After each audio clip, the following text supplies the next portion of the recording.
This is Philly Talk with Philly Mike. Talking sixes in the bird gang, that's our life. Competition, we ain't scared, yeah, that's what we like. Win or lose, you know we showing up and we gon' fight. You see we strive for the sky every day that go by. And every single week we screaming fly, eagles fly. This is Philly Talk with Philly Mike, yeah. This is Philly Talk with Philly Mike, yeah.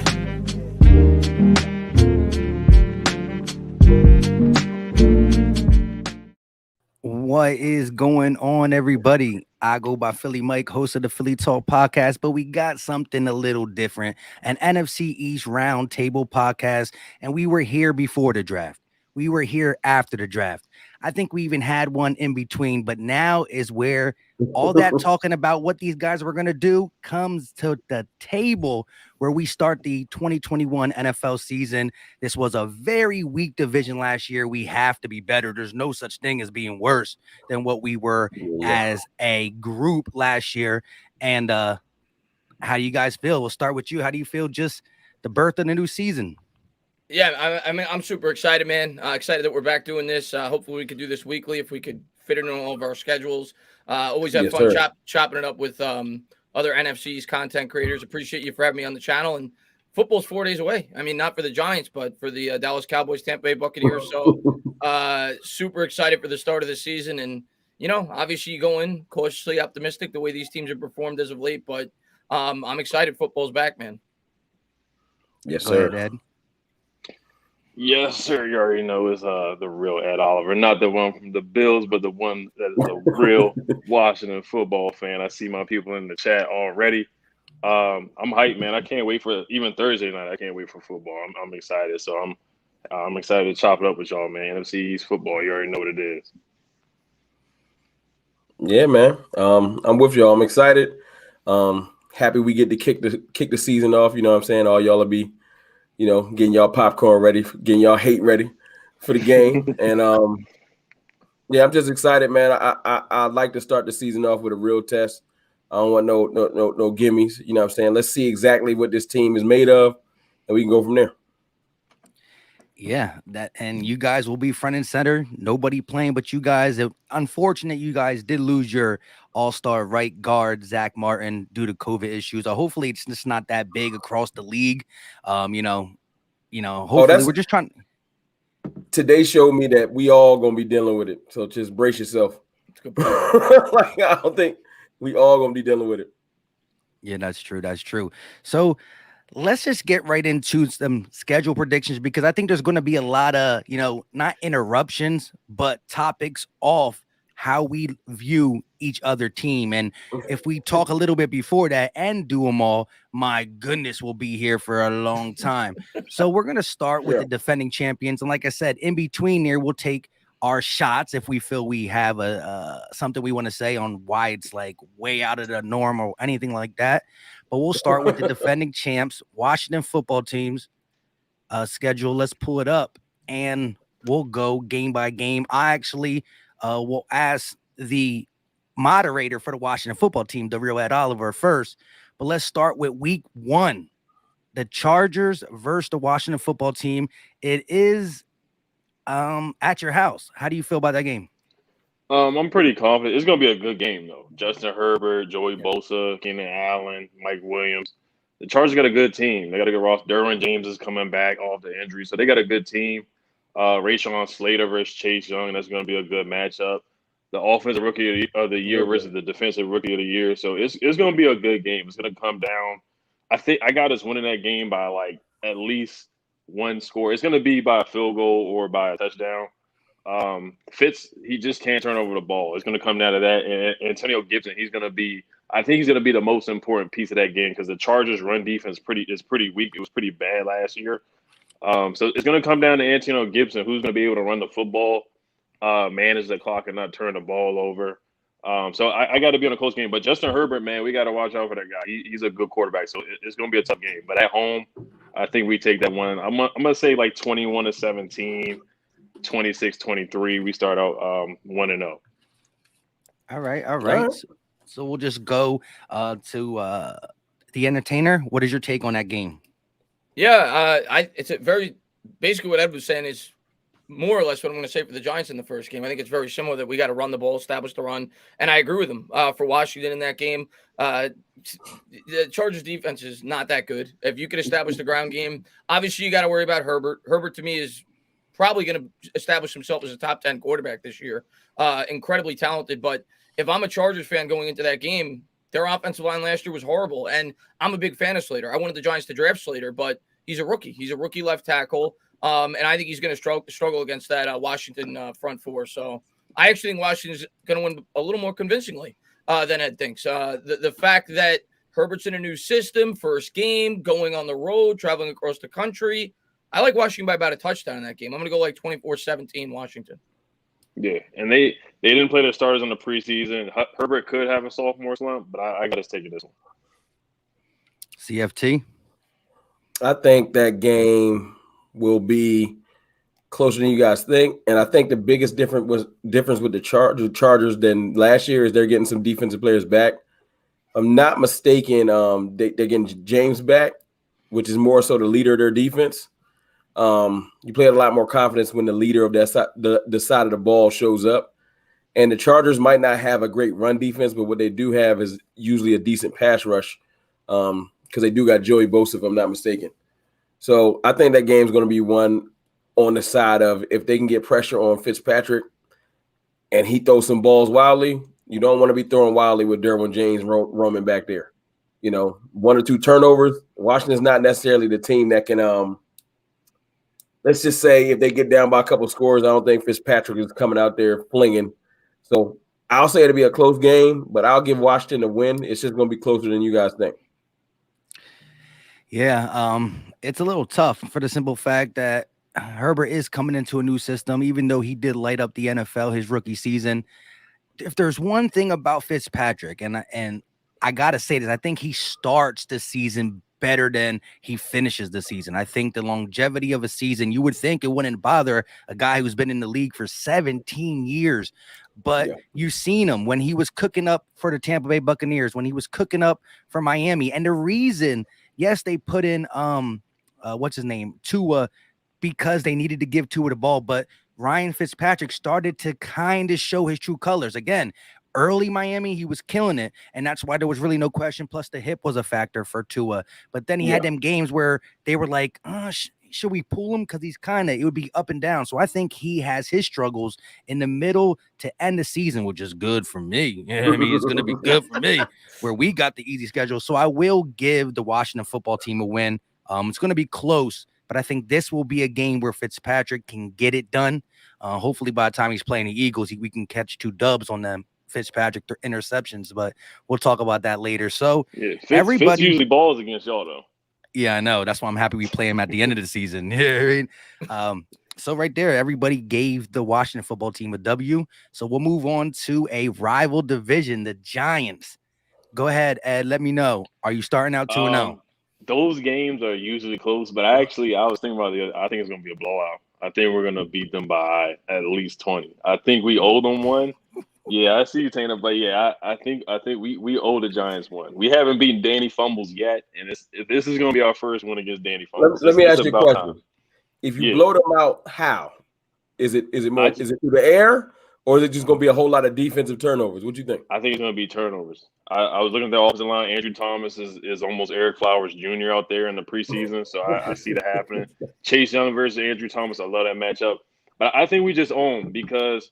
You look at the Giants and Eagles series, like the Eagles beat the Giants like 5 times in a row. I think it's like that. I think we're just due for one. So I think we're just going to come out there angry. Chase Young's going to be a madman. I think we're going to be able – the Giants defense is tough. So I see what you're saying, Rome, where it's like, Fitz is probably going to be throwing the ball downfield on the Giants defense like that because they do have a good defense. And the strength of their defense, I feel like, is their secondary. So, so I feel like Danny's he's going to have a couple turnovers here and there, and then the momentum is going to shift. And I think towards the end of the game is going to get a little ugly. We just owe them one. I think Chase Young, Montez, but they're going to get after that defensive line is going to get after. I think we're going to be able to run the ball a little bit on them too.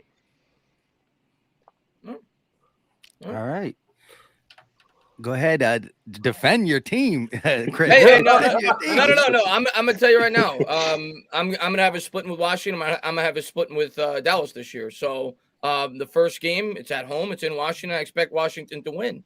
Home team, historically speaking, on Thursday night has an even bigger advantage than they would on a Sunday or Monday. Short rest. I think Washington should win that game. As a matter of fact, if you're a Washington fan and you lose this game, I think you should be very concerned about your football team, being that that's a game you should have penciled in as a win going up against the Giants at home.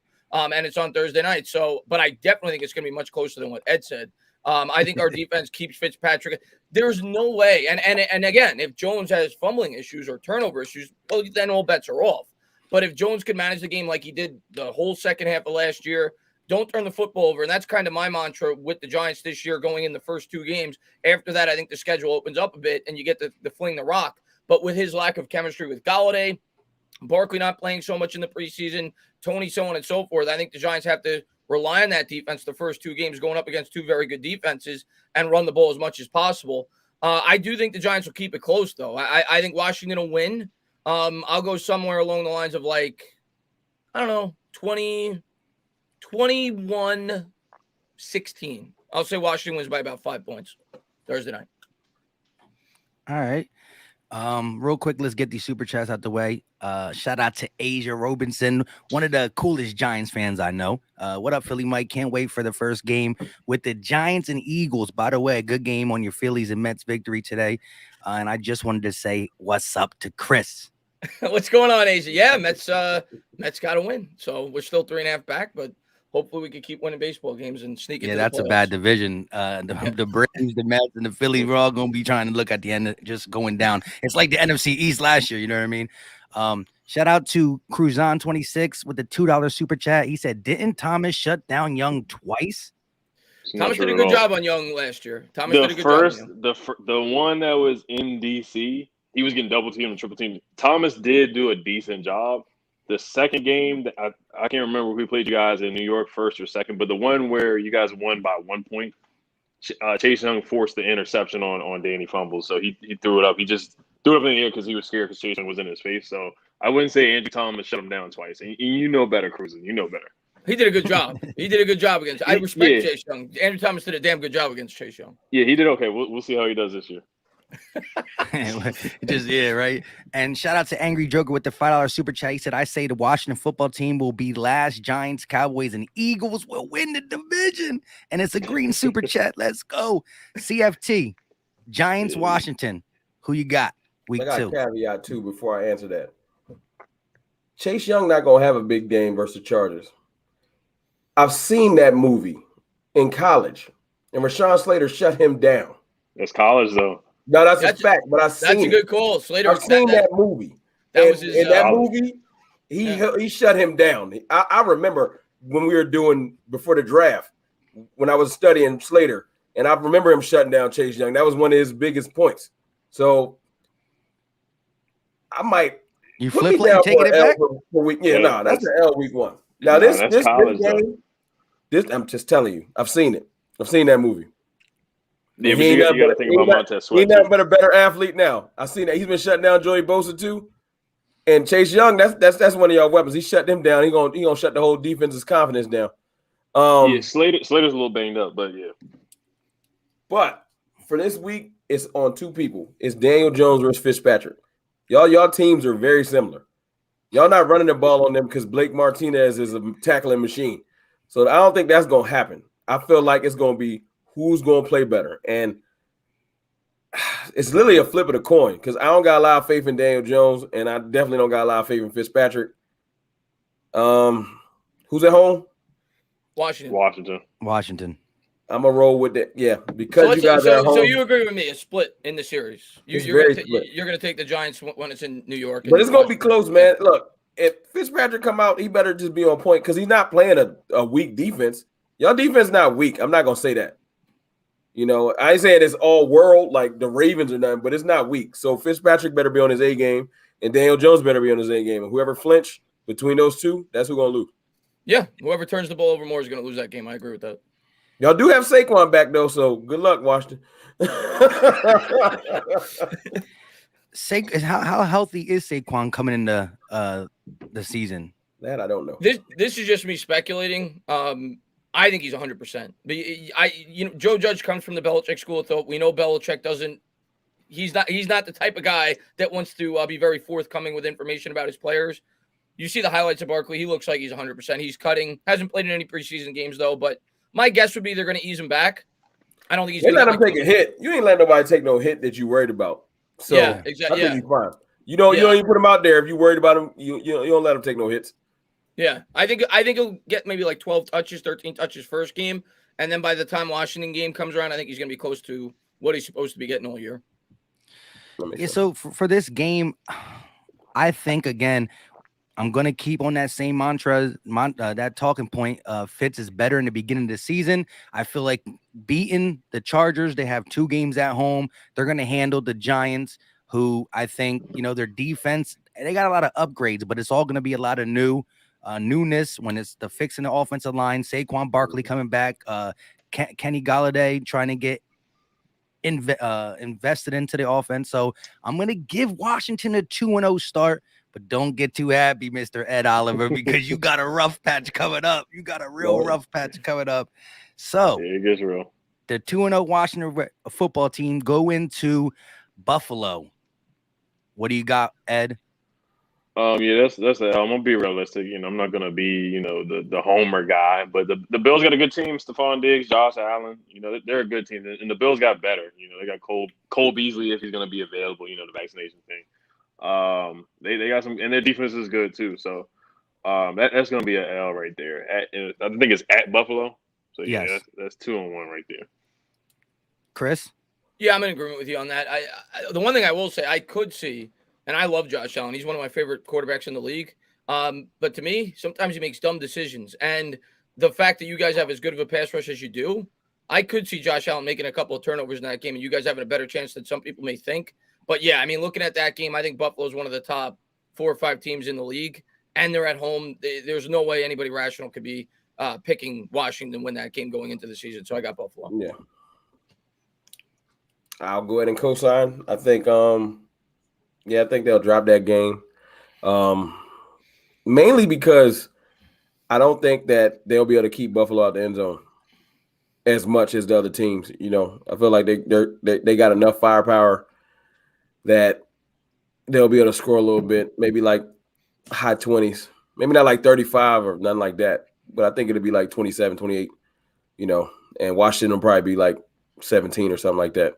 So that's what I'm going to roll with. Yeah, I got Buffalo coming to defending the home field and starting to really show Fitzpatrick that, hey, 2 games in a row, you're not going to get the third one. I think Buffalo, their defense is tough.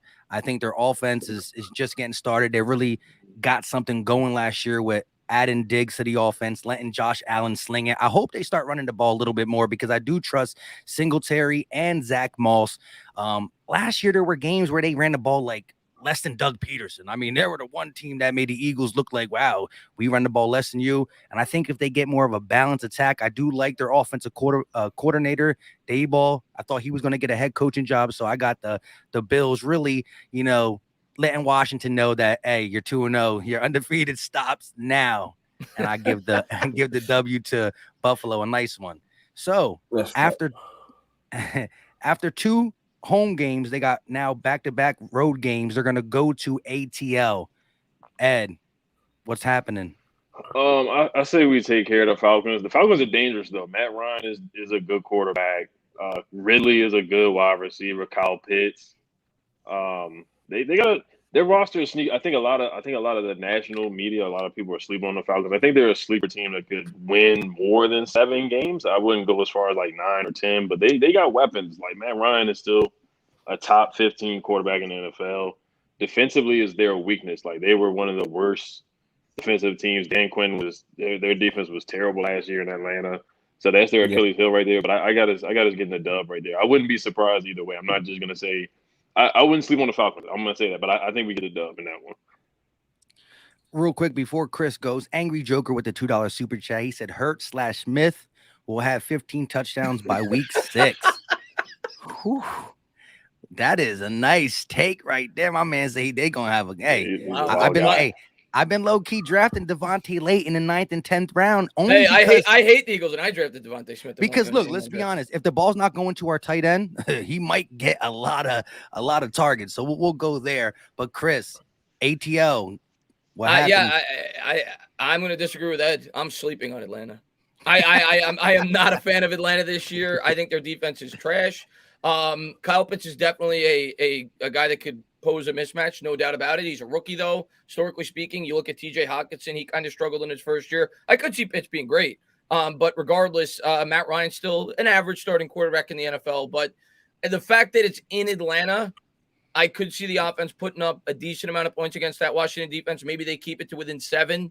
Because on the road, I think that offense isn't nearly as imposing as it is in Atlanta.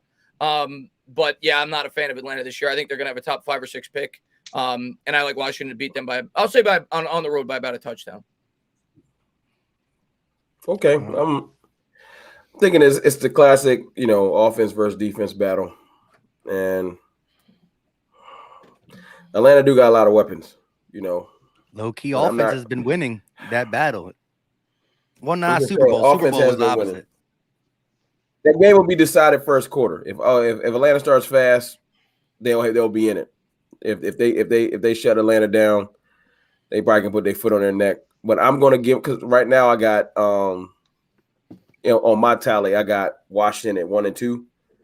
Yeah. So I'm going to have them split. They're 2 and 2 now. They'll get the win for Atlanta.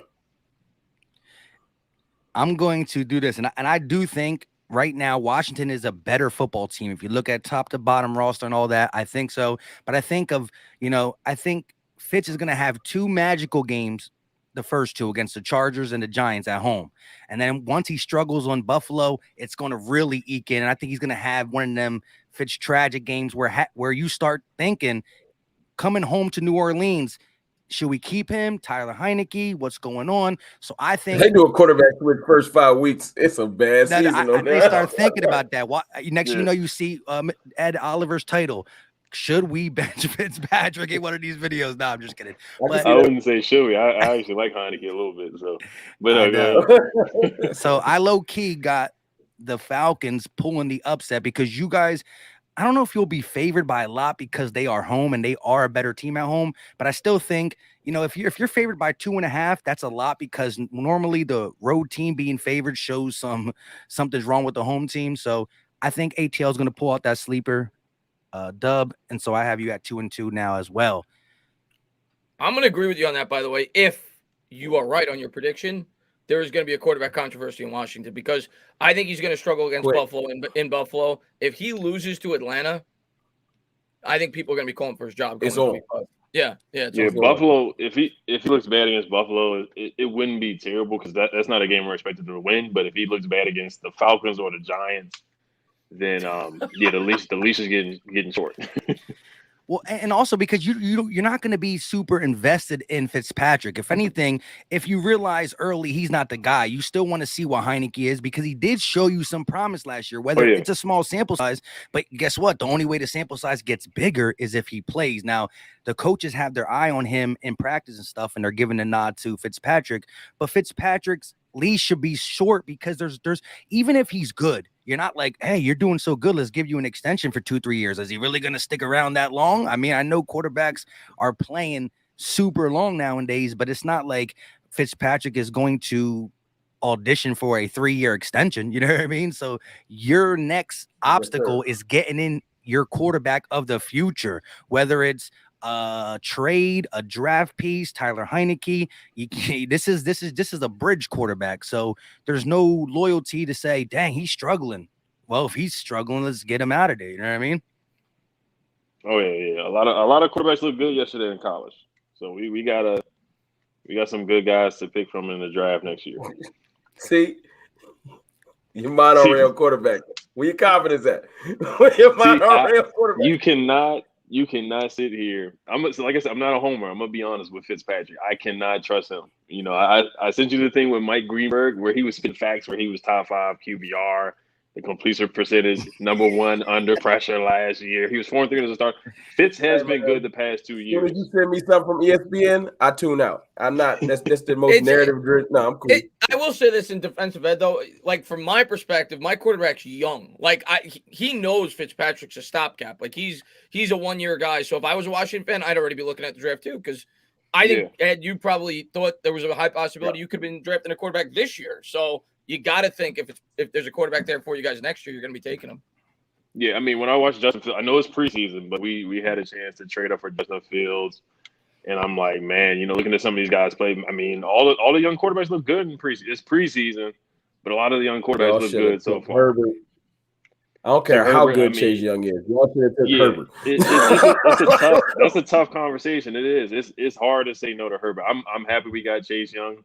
We all know quarterback is the most important position in the game of football. So it's either way. I'm happy we got Chase Young, but if we got Herbert, then I wouldn't be mad at all. Trust me, because he's looking I'm good. happy too. y'all took Chase Young. As good as he is, I don't want to. I'm good. I mean, if we can work some magic and let's say we get Desmond Ridder, one of these good guys, one of these good rookies next year, that we'll see, or Aaron Rodgers, he wants out of Green Bay next year. So who knows? Hey, look, man, y'all gonna be picking top 10, so you gonna have your pick. No, we ain't picking top 10. We ain't picking top 10. Here we go. You won't be able to get your due. Definitely not picking top 10. So here we go. First 4 games of the season in the books, and now they head home to Washington to play the New Orleans Saints. Is Jameis Winston going to get the job done? What you got, Ed? This one is at home, and New Orleans is a good team again. I mean, I can't sleep on that. Jameis, this preseason, once again, he's looked good, but he is a guy who will turn the football over. So if we can get after him, he's throwing the football. I know he's got eye surgery, but I don't think that's going to help him too much. I got us getting the dub in this one. Alvin Kamara, they got a good team. They got to go raw. The defense is good too. Cameron Jordan. So they got Marshawn Lattimore. Yeah, Marshawn Lattimore. That's a legit team. They just need to find what's going on with quarterback. So it's going to be a tight one. It's going to come down to a field goal. And I got us getting the dub in this one. So we're beat the Chargers, beat the Giants. You be 4-1 on your prediction. 4-1.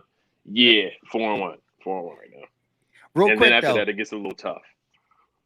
When? Oh, it's about to get real. It gets tough after this one. When is their home stadium going to be okay? Because I know they were first 4 games they can't play there. They're playing in Oakland, I heard, right? I don't know where, but I know the first 4 games they're not playing at the Superdome, which is good for the Giants because we play in week 4. Nah, we've been hosting them. I think they play at our stadium week 1. We've been hosting them for their practices. If they do, the Giants just sleep over because we're playing you week 5 after we play them week 4. So that'd be good. Just stay in Dallas for 2 weeks. Yeah. So I don't think they're gonna be able to do it all year. They're gonna have to bounce around, but we got them because we're on the road. So I think we're gonna host them for week 1 and let them roll the rock. All right, but before we get Chris's decision on that game, Birdman 951 with the 199 super chat. Appreciate you. He said, "What's up, fellas? Taking notes on all y'all. That's what you got to do. What's going on? Taking notes. Taking notes." I'm like Ed here, but I know it's probably not going to play out this way because I'm going to fast forward. I have Washington losing their next 4 games after this game, but I'm with Ed here. I have them starting 4-1. I know it won't play out this way. Like they might lose in Atlanta and they might beat Denver or they might beat Green Bay. But the way I'm looking at it is I'm trying to give the coin flip games at home to Washington and the coin flip games that I feel on the road losses. That's just the way I look at it going into the year. So I'm going to have a win here. I think New Orleans, though, is one of the most slept on teams in football this year. I think people are writing them off before the year because they lost Drew Brees. Listen, man, Drew Brees, a lot of people may not want to admit this because he's one of the most loved quarterbacks in the history of the NFL. His last 2 or 3 years in New Orleans, he was a game manager. He had the best supporting cast in football with that offensive line, with a strong defense, with a good ground game with Alvin Kamara. You saw Teddy freaking Bridgewater go in there and win 5 games in a row. He went 5-0. Taysom Hill went like 3-0 with Drew Brees out of the lineup. So until big Jalen Hurts on his first start came through. Yeah, there you go. But stop that. Jalen Hurts beat the under. Stop playing with me. Stop playing with me. Mike Jones. You know what I mean? But I look at Winston, man, and I think Winston's a talented quarterback. I've always thought that. I just don't think he necessarily, he makes a lot of silly decisions. That's kind of been the book on him throughout his career. But if anything can make it work, that offensive line in New Orleans with that play caller and Sean Payton, I could see him having a good year this year, and I could see the Saints being better than people think. But I am going to go because I think the two teams are fairly evenly matched, and because Washington's at home, I will take Washington in the game by about a field goal. So I'll have them starting 4-1. Yowzer. Go ahead, I'll be CFT. quick. This ain't even that because I already see how the schedule went. I got them at 2-2 right now, and I got to be in a close game. I'll get New Orleans turmoil this year ain't got nothing to do with Jameis coming in because he got LASIK. He'll be playing a lot better. He can see better. Their problem is they're not going to have home field advantage. Just, even once they get back into their home stadium, their city is ravaged. They're old, by the way. Watching football. Another thing I wanted to throw in here: Michael Thomas will not be playing in this game. Yeah, so they're dealing with being displaced. Fans ain't really pressed about football games when their house been turned upside down. So even when they get back in their stadium, I don't know how full it's going to be, just depending on what's going on. I feel like it's going to be a lot more visiting fans in the stadium if that's the case. And when they're bouncing around, it's not going to be too home field advantage. What happened? Yeah, that's a home game for us, though. Yeah. No, I'm just saying in general. I feel like that's going to be the turmoil with the New Orleans. So Michael Thomas being out, not really having a home for like the first half of the season at least, they're not going to be ready for y'all. So y'all will get that win. All right, so you got him at 3-2. Here's my take on New Orleans. I think the LASIK's going to play a part. I think sitting there watching Drew Brees, being behind a combination of Drew Brees, Sean Payton, if Jameis ain't okay, if Jameis didn't make the change and just not throwing the ball to the opposing team, because look at the numbers. He led the league in yardage. I mean, he got an arm. Michael Thomas not being here will affect him, but as CFT was saying that the storm and all the problems in New Orleans is going to hurt them.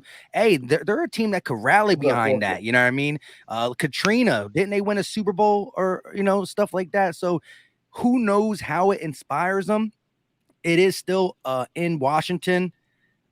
I'm going to give the nod to Washington after losing the ATL, which I think, again, the Saints are a better team. I just think that's going to be the wow game that make Washington start to consider quarterback changes possibly. I think Fitz playing for his job bounces back at home and gets the W, so I'm going to go 3-2 as well. And now it gets real good. But before we get to this really hard patch, there was a Saints fan in the chat that said they're going to play in Jacksonville. That's what he said. He said the first 4 games will be in Jacksonville. I thought I heard Florida. I didn't know Jacksonville specifically. I thought I heard that too. Yeah. Well, you just hosting for practice. Okay.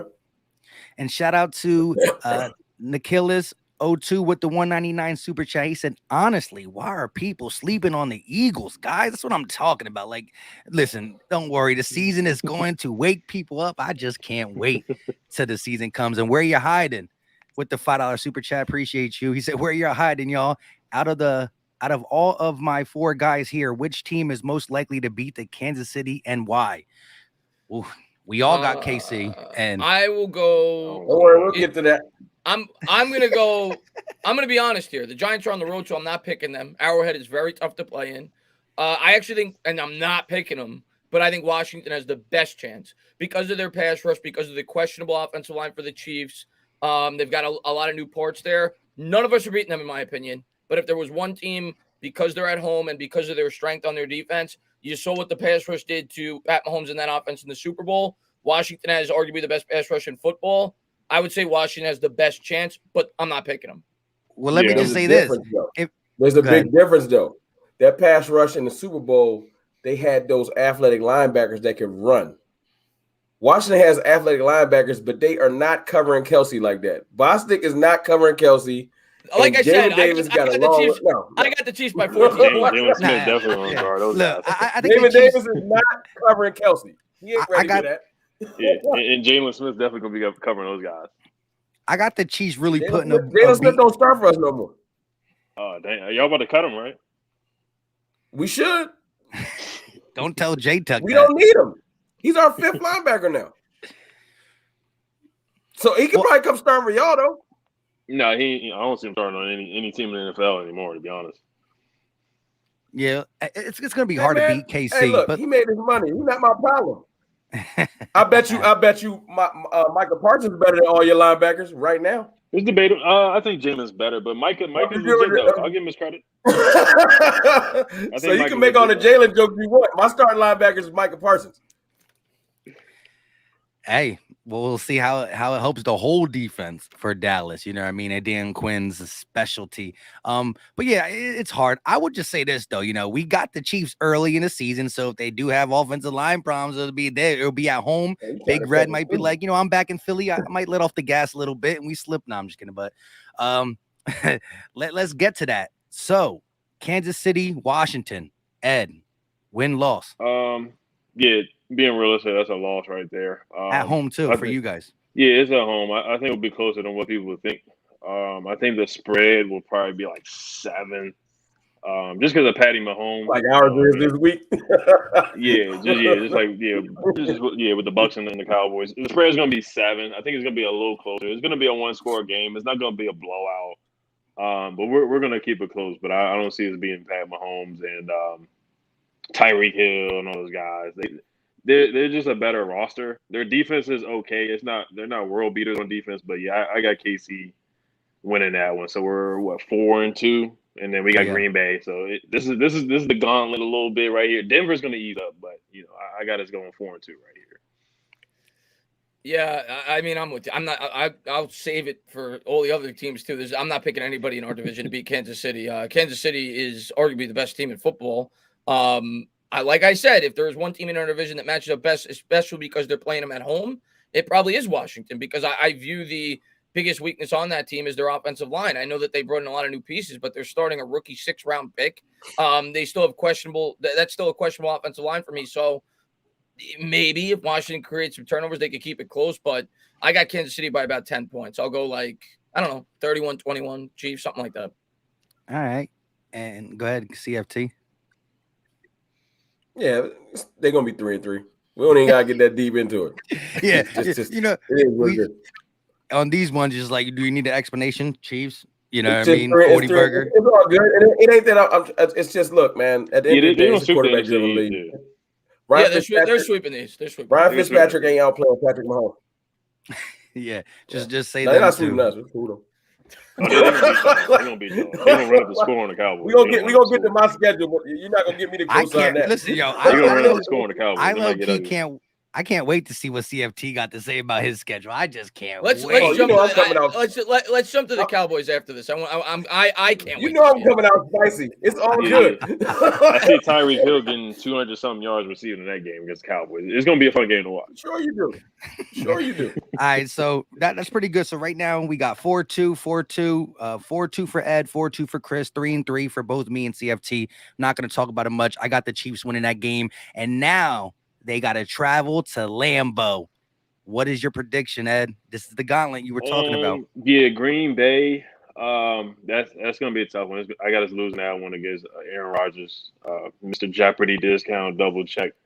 But it's this one's going to be closer than what people think. And if you look historically against Green Bay, we beat them on Sunday Night Football. We beat them a couple years ago with Alex Smith. We played them close a couple years ago too when we had. Who was the quarterback? I think Dwayne Haskins was the quarterback at the time. But yeah, they got a good roster. Devontae Adams, they got a good defense. It's going to be close, but we're 4-3. All right. Before Chris goes real quick, Charlie Rivera with the $5 super chat. He said, I think the Cowboys take the division. Micah is the defensive rookie of the year. Too talented. Don't be surprised if they make a run. Thank you, Dallas, for gifting us Smith. So this is coming from an Eagles fan. Sounds like he said gifting us Devontae Smith. And you think the Cowboys are just too talented. This has been my whole thing though. The Cowboys been too talented for Dak's whole life, you know what I mean? Besides that one time where don't generalize it. Don't generalize it. We talking about this year. Yeah. We talking about last year or a year before that. We talking about this year. But listen, what you see this year. I can't just act like things don't happen. And the thing is, Tony Romo, y'all had talented teams. When you look at the roster, not here. He commentating games. Talk about the team now. I want to talk about that. When the Dallas Cowboys win the paper offseason when it comes to roster up and down, it doesn't translate. And so until I see it, I got to rock with That's the thing though. Ain't nobody say we won the paper offseason. I think right now, well, Washington got that on TV or nothing. You ain't see nobody say we won the paper off season. I mean, unless you listen to me, but I don't count. You do this now. You count. No, I don't count. I mean, but you watch TV, you ain't hear nobody like Dallas took over free agency.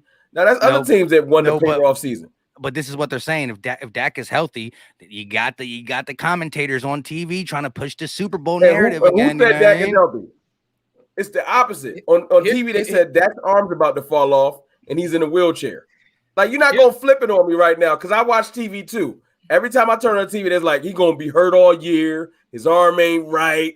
His ankle might not be right. I ain't heard no positivity. You're not gonna flip it. A lot of people are picking Dallas, though. A lot of people are picking. I like it that way. Your favorite to win the division. Let's put it that way. Your favorite to win the division by Vegas. By sportsbook. We'll see when we get to Dallas, but I don't think they easily can win the division, but I don't think they're this world beater team. Dallas defense super questionable. Dak Prescott, if we're being honest, is beaten up on horrible defenses his last 2 years in the league. That's my take. He's thrown 52 touchdowns over the last 2 years. 25 of them have come in 9 games against a horrible Washington defense, a horrible New York Giants defense, and a horrible Detroit Lions team. So that's my take on Dak. Let me ask you a question, though. I remember when Dak couldn't throw at all.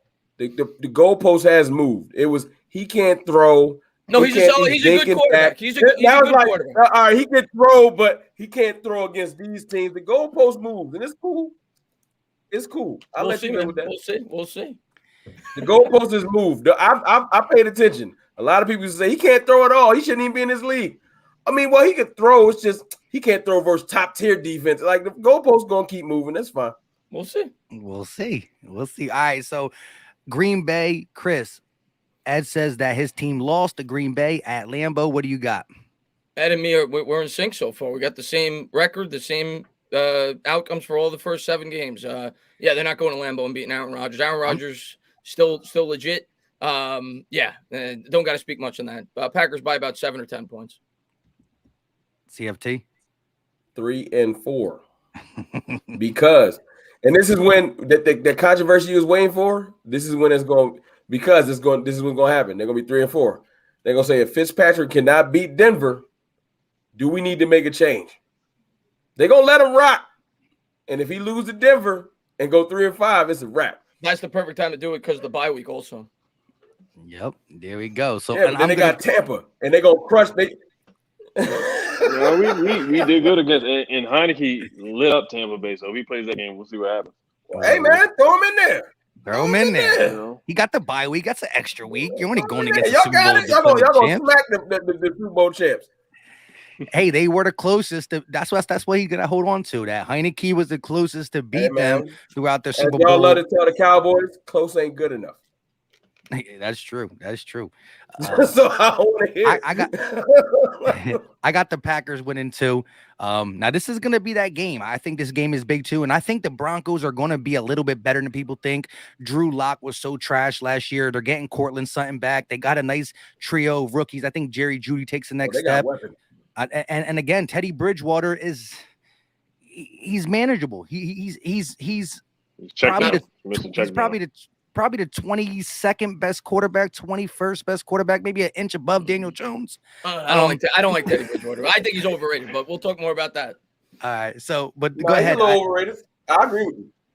Teddy I don't think he's ever been rated as good. I just feel like when he won them 5 games in New Orleans, people were tripping. I feel like people always have this image of Teddy Bridgewater's career high in touchdowns is 15. Yeah. Teddy Bridgewater has 2 games in his entire career with 3 touchdowns or more. Daniel Jones had 3 in his rookie year. So I don't see the Teddy Bridgewater love, but I will say he is a good fit for them because last year they led the league in turnovers.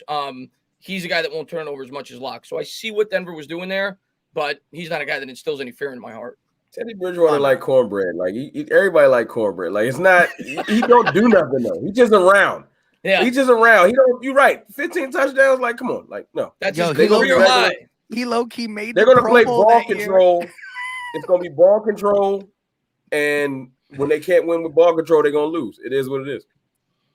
Yeah, I don't think he's good, but again, Denver needs a quarterback to let their defense eat. Patrick Surtain looking extra good in the preseason, along with the defense they already have. I think Denver if they run is the ball, stupid and should have drafted Justin Fields too. Period. Yeah, I mean, you got to take the quarterback. Don't leave a quarterback on the board for a corner. I don't care who he is. That's dumb. I agree. I agree with you. I think Denver should have taken a quarterback. So did I. So do I. Yeah. They could have took Mac Jones, but no. They think they smart. They got Surtain. All right. But I do. What I'm saying is I think Denver's going to be better, and this is the big game. So Ed, start it up. Washington versus Denver at Mile High is hard to play at. Oof. It is. I got us getting the dub against Teddy Two Gloves. They got a good defense, Von Miller, Chubb. So it's going to be an ugly game. I don't think any team's going to get over 20 points. I want to say 16-13. Their defense is legit, man. They got Fuller, the cornerback. They picked him up. They got Ronald Darby. They drafted Surtain. Their defense is legit. And this is if Fitz is on the fence at this time, this probably would be the worst game for Fitz to go out there and try to pull the ball downfield. So that's my point. But I just think we're going to win this game ugly. We're not going to go out there and score 30. It's just not going to happen. 25-30, that's not happening. So it's going to be an ugly 16-13 game. This one's going to come down to a field goal, too. Our kicker is terrible, but I think we're going to win this one like 16-13. So we're 5-3 right now. Yeah, 5-3. And then, we'll talk about the next game later. Got you. Right before Chris goes, Skins all day with the $5 super chat. He said, did y'all know Washington hasn't beaten the Packers in Lambeau since 1988? This will be a tough game, but stats are made to be broken. Remember Pittsburgh. So, he's looking for, and listen, at the end of the day, it's when you're doing these with no actual football, like we're going off of last year and teams change tremendously in a year. In football, they change tremendously week to week with all the injuries that happen in football. So but you're throwing darts to the board right now. Yeah, and there's always a team, again, and I always tell people when I'm doing my score predictions without you guys, there's always going to be a game where where I think the Eagles should automatically win and we lose, and there's going to be that game where the Eagles won like last year. Nobody thought that Jalen was going to step in and beat the undefeated Taysom Hill starting with the best defense, and it happened. So you're always going to have that game where Washington knocks somebody off. Every NFC East team might not one team that it don't got to be the best team, not like a Chiefs level of greatness, but it could be that team where you're favored by your underdogs by 5.5 and you get the dub. So we'll have to see where that goes. But go ahead, Chris, on the Denver Broncos at Mile High. Yeah, like I said, I feel like I gave Washington some coin flip games earlier. I think the New Orleans game is close to a coin flip game. I think even the Chargers game is close to a coin flip game, even though I would favor Washington.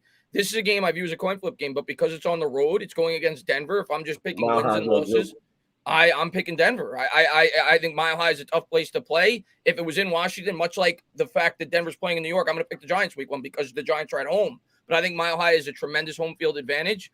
And their defense is legit. They did a lot this offseason. They really revamped that secondary. Obviously, they get their best pass rusher back with Von Miller. So, and Bridgewater, even though I am not a fan of him as a quarterback, I think he's a backup. But he is an improvement over Drew Lock for a team like that. I think Bridgewater, as crazy as it may sound, even though I'm not the biggest fan of his, would have been a better fit for Washington than Fitzpatrick. If I'm Washington, I want a quarterback who's not going to turn the football over. I want a quarterback who's going to manage the game and can rely on the defense. That's what he's going to do for Denver. He's not going to make silly mistakes. He's going to check it down, and he's going to rely on that defense. So that's what he brings to the table. I think Denver at home will create more turnovers than Washington will, and I'll take the Broncos by about a field goal. There we go. Fitzpatrick is streaky at best. Like I said, the way I've been setting this up, man, they're what is it at this point? 3 and 4. Lost to Kansas City. They're 3 or 4, and I think this is the game that will break Fitzpatrick, and they'll put Heineke in. So I got them going 3 and 5. 3 and 5. This will be, and there'll be a last ditch. I got to save the season. They got a bye week. They're gonna put Heineke in, and that's fine. And this ain't even no bias. I just feel like if Fitzpatrick, put it like this, he's going to go against Kansas City and Green Bay. He's going to try to outthrow both of them quarterbacks. He's going to lose. He going to get to Denver like, I got this one. He made one mistake versus that bad defense, and he going to get in his head. Y'all know how Fitzpatrick is. Once he get in his head, it's over. The thing I will say about Fitz is he's coming in this year with a different mindset.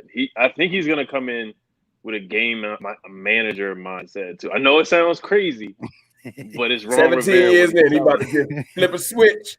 You can't mindset. You can't teach an old. You can't be in the league that long and just be like, "Yo, let me switch it up." But you look what he did with the Dolphins, and he just took control. He managed the game. Their defense was good too last year. Dolphins game wasn't. That was the game. But he was 4-3. He shouldn't have been benched last year. And I'm not going to stand on the table for Ryan Fitzpatrick because I would never. You just can't win with. Yeah, you're not. I'm not going to bet on him. But at the same time, we have the pieces set up where we have a run game, we have a defense. A lot of the teams that he's played with before have been tanking for Tua and have been terrible rosters. This roster that we have is a way better roster than some other teams. So that's why I'm giving Fitz a chance. I'm not banging on the table for Fitz. But Fitz has a legitimate chance to finish the season. I'll say that. He said it himself that he does feel like this is the best roster that was put around him. Right. But I mean, of course, you got to prop up your own team. You can't be like, well, if Miami would have kept me in or something. You know what I mean, you got to prop your own team. Like I said, it's tough to play at Denver.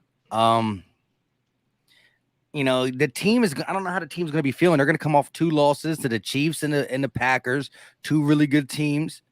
Were they in them games? Were they getting blown out? Because just being in a game against Green Bay or KC can make them, you know, really take that step and get the dub here. This is a tough one. This is a little more of a. I just think Denver's home field advantage is good. I mean, we did put up 50 on them a couple of years ago, but you know what I mean? I'm going to say that Washington, I think they get the dub. I think they get the dub here. I'm going to give them the dub. That makes them 4-4 in my book. Me too. 4-4 so far. All right. So bye week. Did you lose it? And you would only lose it if there's a real quarterback controversy. That'll be the only way you lost the bye week. I'm just kidding. But you get out the bye week with the Super Bowl champs. Ed, what you got? What you got? This is an L right here. Tom Brady. Don't really like the matchup that much. They just got a lot of receivers. And we did get better. Our secondary got better. We got William Jackson. You know, still got Mike Evans, Chris Godwin. The tight end spot, Gronkowski. It's still going to be a problem for us this year. Our linebackers didn't really. We got Jamin Davis, but he still has a learning curve from what I saw in the preseason. So Gronk's going to have. He's probably going to have a good game. I'm not going to lie to you. And their defense is okay. Their run defense is really good, but their pass defense is weak. So I'm gonna say we lose this one by like 7, 8, kind of like the playoff game, around 8-ish, 7-ish. This one is at home, right? It's at home, so I'm gonna say around 7, 8-ish, or 5. We'll probably lose by 5. I'm gonna say 28-23. We lose to Tom Brady. So we're 5-4 right now. Gotcha. Go ahead, Chris. Yeah, if Tampa wasn't also coming off of the bye in this game, I could actually see Washington maybe pulling off an upset, but both teams are coming off a bye. Washington's at home. I think Tampa wins by about 10. You give Tom Brady an extra week to prepare. I know Washington's got a good defense. I definitely respect them. And in my tell you one thing, Tom been hearing Washington giving it to him. They almost beat him. If you know Tom like I know Tom, he got that game circled. Like, okay. It's a good point. All right. And if ain't nobody more petty than Tom Brady. He hold on to stuff. He been hearing Ed talking about, yo, we almost beat him. He been listening to just you. So he's ready. Like Tom is gonna be ready. Yeah, I'll go 10 plus there. And he's gonna pray y'all start Taylor. So like cool, start him again. Hey, yeah, we gave him the best game. I'm gonna say 5. So CFT. So you got it as a Tampa get the dub, right? Yeah, it's not even. We can keep moving. Going to Carolina. Me too. Yeah, let's the ones that we really feel. But now we're gonna get to where he has chances to win. Like we should have just really skipped over Chiefs, Packers, and Tampa Bay. But anyways, Ed, coming off that loss, you got to travel to Carolina to play the Panthers. What's your take on that? Sam's gonna be seeing ghosts. I'm gonna say 6-4. That's a dub right there. Seeing ghosts. Go ahead, Chris. This is the biggest game of their season because at best over that 4-game stretch, I think they're 1-3 between Kansas City, Green Bay, Denver, and Tampa. And if they lose this game, I think it's lights out for their season. And because of that, even though it's in Carolina, and I think they're a decent team, I'm not as high in Carolina as other people may be. I think Washington comes out, and I think they find a way to win this game. I'm going to take Washington by about a field goal in Carolina. Yeah. And another thing I'll say, Ron Vera, he wants to get his revenge against the Panthers for firing him too. So going back to Carolina, he's going to look for his revenge. But Carolina, I'm not going to sleep on them either. They got Robbie Anderson, DJ Moore, Christian McCaffrey. They got a good team. They're going to be better than last year. They're still going to be like 7-10. But this is Sam Darnold's last chance. They gave him he has weapons. He has a legit offense. I'll give him that. They have a legit. I feel like Darnold, the new Fitzpatrick. Y'all gonna get that W. Yeah. He's the new Fitzpatrick. So you got him getting a W, right? CFT? I give him the win because I feel like the season gonna get broken when Seattle come to town because they got revenge on their heart too. Yeah, I'm gonna say that Washington will beat Carolina as well. So I got them getting the dub here, and now we're gonna move on to the Seattle Seahawks at home in Washington. Go ahead, Ed.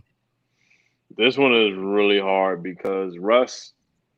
There was a stretch when he lost to the Giants last year, and the Seattle Seahawks, they looked like the wheels were running off. Their offensive line was bad too at that time, and their offensive line really didn't get better, and Russell Wilson was crying about his offensive line this offseason, talking about he wanted to get traded and whatnot. So I could see us beating them, but I have us actually losing that one. I think we're at 6-5. 6-5 you got.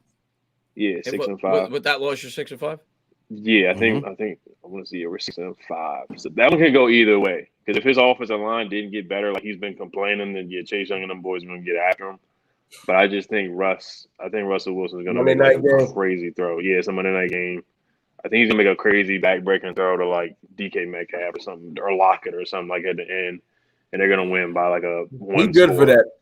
Yeah, he's gonna make a crazy play. And that's the way I see it going. But it could go either way. I wouldn't be surprised if we won that game at all.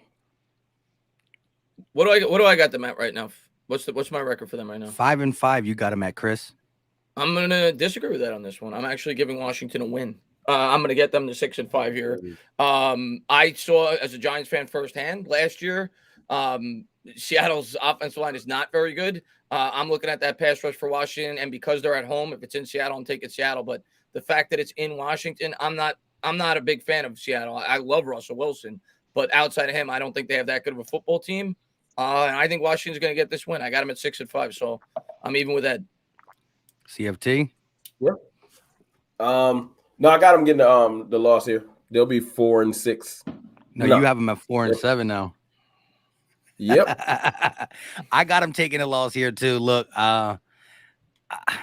this is really where if Fitz is still in the game, I would not trust them. Like it's a couple coin flip games. I'm not like OD. I'm not like they won and I'm for it because if some of those games that Chris said was a coin go either flip, side, yeah, go the way, he'd be right with me. I'm just not coin flipping them.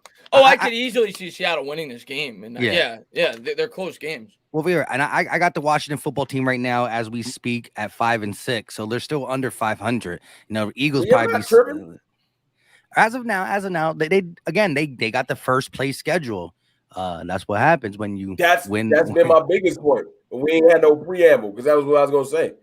Heavy is the hand that wears the crown. There you go. Here we go. So now, after that, they get a division opponent. It is at home against the Dallas Cowboys. No, you skipped the Raiders. I skipped the Raiders. What happens in Vegas stays in Vegas. I guess I totally forgot about it. So you go to Vegas. Is it a good trip or a bad trip? This one right here is very interesting too. And the way I have it right now, we're gonna win more games than what I predicted. So I'm trying to like ration this out because if it goes the way if we win this game and it goes the way I think it is, then I'm gonna have maybe two more wins than what I think we're gonna get. But the Raiders, we should take care of them. Their defense is not good. Their offensive line is bad too. But Derek Carr is legit. I actually like Derek. I wanted to trade for Derek Carr. I was one of the few Washington fans that wanted to trade for him. But their defense is bad. Their receivers aren't great. They got a lot of work cut out for them too. Yeah, they got tight ends the tight end. Waller's their best receiver. They let go of Aguilar, who had his best year last year in football after he left the Ruggs is Eagles. fast, but I don't know if Ruggs is good. Yeah, they got Ruggs. Yeah, he didn't play well. He was okay. He was all right in times last year. Okay, yeah. Yeah, he was all right. I think y'all get that win. We get the dub. Yeah, we get the dub in Vegas. What happens in Vegas State? Well, the win happens in Vegas, but it keeps going. No, it stays in Vegas because you about to get beat up by some division rivals. That's what you were trying to say. You were like, I don't know if I want to give this a win or a loss because I know what you're going to try to do to my Eagles, and I'm not going to let you do it. I'm not going to let you talk about no sweep. Yeah, I already know we did that last year. Go on a 5-game winning street. I'm taking Washington. On a 5-game winning streak. I love the way the schedule set. I'm so happy we got y'all at the end of the year because you guys, your depth is terrible. I know the Eagles, the injury's going to stack up for the Eagles. You said, what about tragic? Well, look, he plays well against y'all. He beat y'all with the Dolphins. He beat y'all with the Buccaneers. So he loves playing against the Eagles. Every time he plays against the Eagles, he balls out. But we're just a better team than the Eagles anyway. It could be Heineke at quarterback. I got us beating the Eagles anyway. But yeah, I got us beating the Raiders. We'll get to the NFC East gauntlet. The Raiders are complete trash. I don't care if that game could be played on Pluto. I'm taking Washington. I don't care that it's in Vegas. I am not a believer in the Raiders at all. I think they'll be drafting a quarterback next year. I got Washington by about 10 points. I'm gonna roll with Chris. I'm gonna give him the W2 because this is where I'm gonna have to stick up. So I got him. So right now it's 7-5 for Ed, 7-5 for Chris. Man, Chris, you don't got a little red jersey underneath that green. I'm not. Now Ed is going to be different than me in these last 5 because there is no way I have him running the table in the division last 5 games. I'll tell you that right now. But yeah, so far me and Ed are lockstep 7-5. And then right now, me and CFT caught up. We both got the Washington football team at 5-7. But here we go, starting with the division roundup at. Oh, Dallas goes to Washington. Go ahead, Ed. Just do both because they're kind of together, right? Let's go ahead and start. Really wait. Okay, all right. We'll do both. I got us spinning with Dallas. I got us winning the first one, losing at Dallas. Jerry World, you know, he pays the refs, so that's how it's going to go in the second game. Yeah, we pay the refs, we'd be doing a lot better. So I don't want to hear that. you know the story with Jerry getting off the black, get on the I've seen plenty of games where the call ain't go my way. I don't know where that money going. But all jokes aside, I got us beating Dallas. The first game at home, losing to them in the second game. I guess the reasons or the keys to victory on both games will be running the football. If we stop Zeke, we get the dub like we did in the 2 games last year. We got to stop him, and Antonio Gibson's got to run the football well like he did. And on Thanksgiving, 3 tubs, 3 touchdowns. And the defense got to step up. We got to get to Dak. You know, we'll see if La'el Collins is going to be available by week 12. I don't know if La'el is going to make it that far. Tyron Smith, they're both old. They're getting older. I'm not banking on that. Even if they're healthy, even if they're healthy, but you know it yourself. Hey man, I be praying they hurt yourself though. You know it yourself too. But I don't think they can last that. Even if they are healthy, I got to split anyway. It could be let's talk about it could be Zach Martin out there too. Don't be wishing injury. I'm not wishing injury. I want everybody to be healthy because last year you guys have the excuse that Dak's not there. I'm happy that Dak's there. Everybody's there. So I know because that 5-1 is coming back to you know. No, I got you. No, y'all definitely no. That's not gonna happen. But 5-1. Dak hasn't played Chase Young before. 5-1. So he's never played against Chase Young before. He's never played against Reggie White, a good Washington team like that. He's never played against a good Washington team. Never played against Tyron Smith. That's fine. He's getting old. We got Montez Sweat too, so we like that matchup right there. I got the guys. Both of them on the left. They not getting past Tyron Smith. Oh yeah. They definitely getting past them. And we got Andrew Thomas was handling Chase Young up. If Andrew Thomas was handling Chase Young up, I don't even want. You shouldn't even be talking to me. And y'all got to worry about y'all defense because y'all defense is not gonna. It's gonna be a little bit better. It's still gonna be bad. I already got a breakdown for that. I got a good way to do my schedule in a second when we finish yours up. Yeah, the defense. Your defense is still gonna be bad. Terry McLaurin, he's gonna cook Trayvon Diggs like sure he is. Sure. So yeah, I got us getting that one. Curtis Samuel's gonna have fun in that one. Antonio Gibson might get 3 tubs again in the game. Hey, we'll split. Sure they will. We'll split. Yeah. So he got lock us all down. Zeke ain't gonna do nothing. Sure. CeeDee Lamb ain't gonna. All right. I said we split. See, yeah. Zeke's gonna have. He might in the second game. He'll Taylor probably have Heineke 70 will just come out there and lighten it up, right? Because by this time, Fitzpatrick gonna be on the bench. Honestly, I wish we played y'all earlier because that would help out Fitz. Because your secondary is so bad, that would help him out. Gonna be on the so bench. that actually hurts Fitz. So well, Heineke gonna come light back up. All right.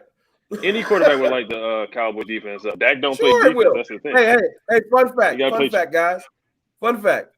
Dallas had a better pass defense than the Washington football team and the Eagles and the Giants. We was ranked 11th. Y'all was all ranked below us in pass defense. Yeah, we just we was ranked in second yards per game allowed. Our pass defense was legit. No, your pass defense was ranked like 15th. Look it up. No, you can look it up on yards per allowed. It was number 2 if you're going off. NFL. Yeah. I'm going off pass yards allowed. I am too. And y'all was ranked below us. But y'all going to I'm looking at it per game. I'm looking at it right I know now. Cowboys was 11 because I did a video about it. Ed's right. Yeah, Washington had the second best pass defensive football this year. You were better than, but you don't got Ronald Darby no more. We upgraded William Jackson. Ronald Darby was actually good. He was good. What site you looking at? Pro Football Reference. What site you looking at? Well, how many yards they average?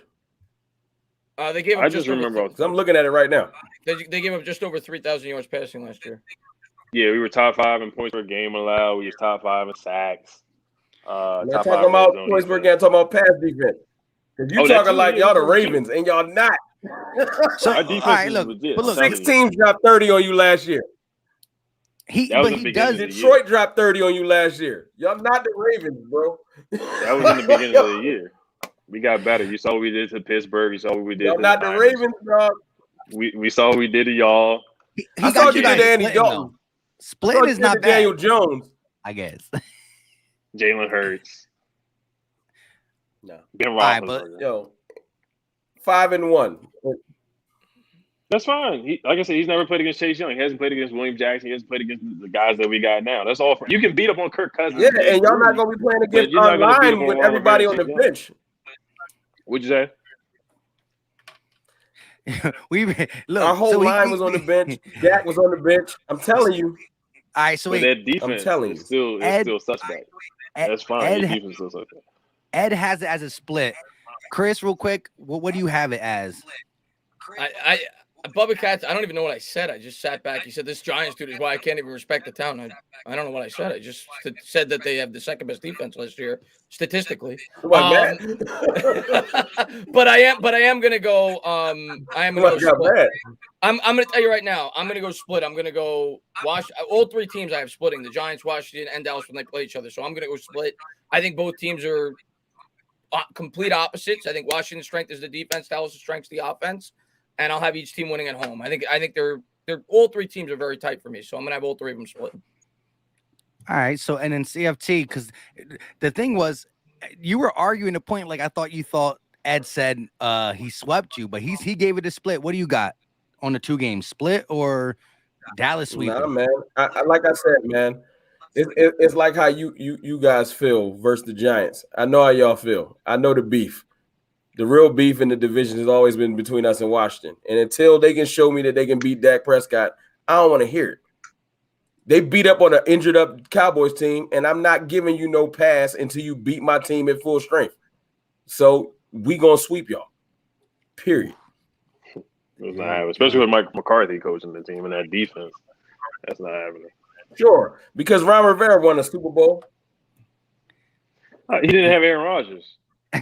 Anybody who had Aaron Rodgers at that time, probably. You can try to put it on Aaron Rodgers if you want to, but Mike McCarthy had Cam Newton in his prime. But how did you feel about that fake punt on Thanksgiving that Mike McCarthy called? I felt like half my team was on the sideline. That game don't count to me. Hey, so Charlie Rivera with a $5 We had the super second chat. most injuries to the 49ers last year. We had 16 players out. Welcome to our. And you walk around beating your chest. You walk around beating your chest. Nah, we lost our quarterback and both our tackles. Nah, I'm not trying to hear it. I'm just being honest. That's cool. Y'all got your quarterback and both your tackles, then come talk to me. We lost players too. We had the worst quarterback player in the league. We still won games. Did you lose your starting quarterback for the year? And then both of your starting tackles. Kyle Allen got injured for the year. We just had trash quarterback play anyway. Our defense won this game, so now we have an average quarterback. We can win games. Both your starting tackles go down. I'm supposed to just act like that's not a big deal. Oh no, it's legit. No, that's what I'm saying. The Cowboys will be a better team. People eat that every week. Both tackles go down to the quarterback. You supposed to get that win. Yeah, well, look, at the end of the day, the defense is the same. That's the point. Your defense didn't get much better. Not. That's the whole point. That's false. You couldn't name out 11 defensive starters if you tried. Okay, Micah Parsons. Well, we're about to be Diggs. We're about to be on Cowboys Donovan schedule Wilson. very We can't soon. name them because they're not good. That's the point. You got Malik Hooker. You got KZ. You got Keanu Neal. They played for me last year. You said it's the same. They played for me last year. No, I'm talking about the guys this year. Are you talking about the starters this year or last year? No, I'm just saying they played for me last year. You said it's the same defense. I mean, yeah, you got some guys, but the Jags, they're not much better. If you're relying on Jags, Micah Parsons is the Jag. Well, that's one guy. That's one guy, but your secondary is still Malik bad. Hooker's a Jag? Your best corner. Who's a Jag? Malik Hooker's a Jag? He just came off two. He just came off. You bringing up injuries again? I see your angle. But he just came off those injuries. I see you though. He just came off those injuries. Well, look, we got to say, listen, put it this way. We'll know about these players hefty before you guys get to them, before you guys get to each other, because it's late in the season, and we about to get on the Cowboys schedule real soon, and it looks like we got some beef between the Washington and Cowboys going into 2021, but Charlie been beef between Washington and the Cowboys. Oh, yeah, it's a rivalry. This is the way it's supposed to be. It should have been like this. It should have been like this. Yeah, well, it's about to get back because now both of you guys are going to claim guys are going to win the NFC East. But here we go.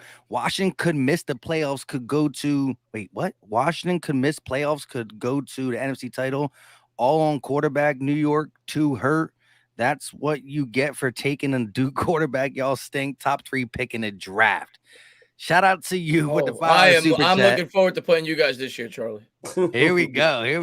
So listen. So right now, we did the 2 Dallas games. Let's do the 2 Eagle games. Let's get the Giants game out, and we'll try to go a little faster on these scheduled things. But go ahead, Ed. Do not utter the word sweep. Yeah. I'll finish up with the 2 games right here. So we split with Dallas. It's gonna be a sweep. It's gonna be a sweep with Philly. We're gonna split with I have a split with the Giants. What's my record, Mike? Did you write it down? Well, yeah. If you sweep, you got 10 wins. Eagles, you got 10 wins right now. 10-7. Without the Giants, 10-7. We're gonna lose the Giants in New York. So 10-7. I am actually gonna take a split here, and my reasoning behind it is I have to find a win for the Eagles in the division. I know the Eagles fans in the chat are gonna hate me. The Eagles have a bye. Coming into that game. They have an extra week to prepare. They're at home. I'm going to give the Eagles the win in the first game, and I'm going to give Washington the win in the second game. I think Washington's a much better football team. I think Dallas is a much better football team, and I think New York's a better football team. And I know I got Eagles fans in here that are going to hate me for saying it. I'm going to give my honest opinion. I hate the other 2 teams just as equally. So I'm not biased. I'm not a fan of the Eagles this year. That's my honest opinion. So I have that being a split, only because Philly's coming off the bye, and I got to give them 1 divisional win. All right, so go ahead, CFT. Do the 2 Eagles and then the Giants. I think that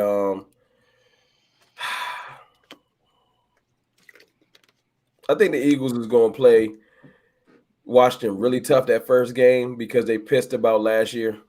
They pissed about all that whole Gator season away crap and all that extra stuff. So I feel like that first game is going to be a lot of angst. So I might get the Eagles will give y'all a tough run. I'll give it a split. But the second game, they might not be as mad after they get the win, and they might drop the second one. All right, so you got a split, and then who do you got? Giants versus Washington at the end of the season to finish it out. I'll take New York. Oh, you take New York? Because it's Heineke at this point, man. Y'all not gonna be giving. I'm telling you right now, y'all not gonna be giving Heineke mad. Like he gonna be running the table. It just is what it is. All right, and so here's my thing. I got a splitting with the Washington football team. I got Washington. I got a splitting with the Washington football team, and I did say Washington beat the Giants week 1. I'm not big on the Giants, but I'm gonna do that. So I'm gonna go split with the Eagles, lose to the Giants. That gives you. All right, so there we go. So the NFC East first and I'm schedule taking was the Giants, by the way. I'm Oh taking yeah, I figured that. Well, I said I'm gonna have a split. We can fast forward for me at least with the Giants with the Cow. I have a split and I have you sweeping the Eagles. I got 4-2 in the division. So Ed Oliver got 10-7 for the Washington football team. Chris, the entertainer, got 9-8, which I think that was your own video prediction, 9-8, I believe. Yeah, 9-8 for Washington. CFT got him going 6-11, trying to get that top 10 pick for a quarterback. I told you they're gonna be top 10. I wasn't playing. And Philly Mike got him going 7-10. So I got him going. Hey, they won 7 games last year. I got him coming right around 7 games again. They won 7 games last year, probably with a really weak schedule. They did improve. I think Fitzpatrick is their biggest problem, as he's going to look good in some games. He's going to look bad. So I got them winning 7 in a harder schedule, which, shows that the team is built. You just got to get that quarterback situation figured out. And we will go to the next one. We'll try to go a little bit quicker just because. I got a suggestion, Mike. Huh? This is what we could do. The person whose team is up gives their record prediction, right? And then you go through and you just can poke holes in it. We don't have to go game by game. Just say, like, I'll say something astronomically crazy and y'all laugh at me for like 5 minutes, and then y'all just poke holes in the fact that you don't think I'm crazy, and that's fine. Like, we can just do that. Let's do the Cowboys. Let's do the Cowboys. All right, Let's bring the Cowboys up. Where is that? And I'll give y'all 5-10 minute grace period to call me an idiot. That's cool. Because I'm used to it. I can take it. I like this. So, CFT, what is your record prediction? And then we'll talk about how you got there or not. All right. It's real simple. Like I said, all the injuries we had last year and the weakness of our schedule, which Mike can attest to because he has a schedule that's even weaker than ours. I got us going 12-5. Crickets. And I'll tell you, I'll tell you the losses so you can poke holes in it. All right. Go ahead. I got us dropping 1 game to the Giants. I got us dropping a game to Kansas City. I got us beating Tampa Bay because I feel like they're going to sleep on us because everybody's telling us that we shouldn't even show up. But that's going to be more so Super Bowl hangover and not taking us seriously because they've been hearing how trash we are. I got us dropping 1 to New England. So that'd be 3.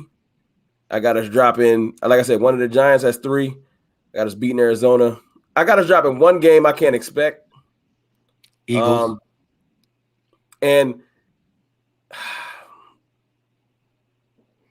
I said Kansas City, right? You said that's one that you. Yeah, you said Kansas City. Kansas City. You said the Giants. You said Kansas City.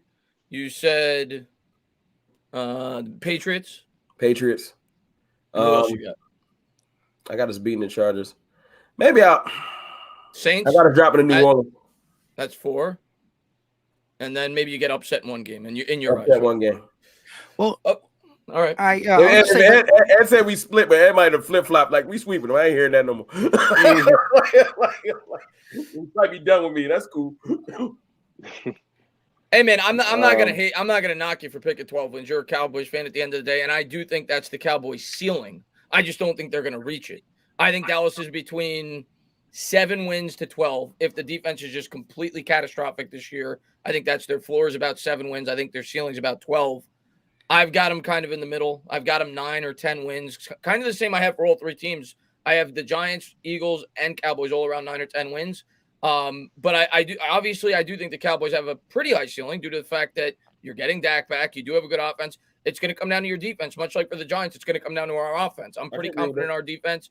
It's going to come down to your defense on the other side of the ball, and if they could take a major step. But looking at your schedule, I think Tampa's a loss. I think New Orleans, I'll go with a loss on the road. At that point, it's going to be back at the Superdome where they're really tough. Let me ask y'all all of y'all tell me about the first game at least, because it's coming up in a couple days. What do you think is going to happen in that game? And y'all all tell me what y'all think. How bad we going to lose? It's a loss. It's going to be 10 points. Yeah, around 8. I'm gonna say Y'all they being lose nice. by 8. Yeah. It's gonna look worse. It's gonna be like a middle of the third quarter down by a 17 piece, and like last year. and you It's like the will it Browns back game. a little bit. Yeah, you will it back, and then It's gonna be like the Browns game. I might low key take the 7.5 spread. I think Mike try to get money. I could see a backdoor cover by the Cowboys, but I think Tampa will have it well in hand throughout the whole game. Like I could see maybe they get a late touchdown to cover the spread, but I just think Tampa they're just a better football team. They're better on they're much better defense, and I think they could at least keep up with you on offense. So I got Tampa by about 2 touchdowns, but I could see a backdoor cover where Dallas loses by 7. I low key got Dallas losing both games to start the season. 0-2. I low key got them going 0-2 to start, which is going to be fun if we do an NFC East podcast and you got the 2-0 Washington football team, which. Well, no, everybody. So basically, you got us 0-3 because there's no way you picking us against y'all. No, I think you beat us the first time. I think when we're in the race, because y'all really, again, the way we upgraded certain spots, there is the question marks, but everything I've seen from the Eagles, the question marks to me, which I think is going to be one of our strengths early on and throughout the season, because I mean, guys like Zach Ertz are bought in fully. Like, they're not trying to throw shade on the other coaching staff, but these guys, I mean, these are vets who you think would, be like another new coaching staff, buddy, but these guys are bought in. Like, Zach Ertz went from wanting out to he's cool with it, and you can see it's not just a saying it, because you can see the emotions in a guy like Zach Ertz, a guy like Brandon Graham who's loving what JG's doing and stuff. But no, I do got you beating us in Dallas week 3. I got us splitting, but I do see you slow key coming out 0-2. That was just my take. I was ready to say that from the beginning. Yeah. You got us 0-2 too, Ed? I got a weird feeling about that Chargers game. It could go either way. It could really go either way. I actually hate your schedule. It's looking kind of easy. You see my point. I hate the schedule. I really do. I wish you guys got them 3 and 10. They look at our schedule to the day and said, that's why he's so confident. That schedule look. But I still don't see 12-5. I still don't see 12-5. But I don't see 12-5. But the schedule is a little Swiss cheese. I am looking at it. This is my first time really looking at you guys' schedule. You see I still don't see 12-5. Homer. So you do see where my confidence comes from. My schedule is trash, and I'm loving it.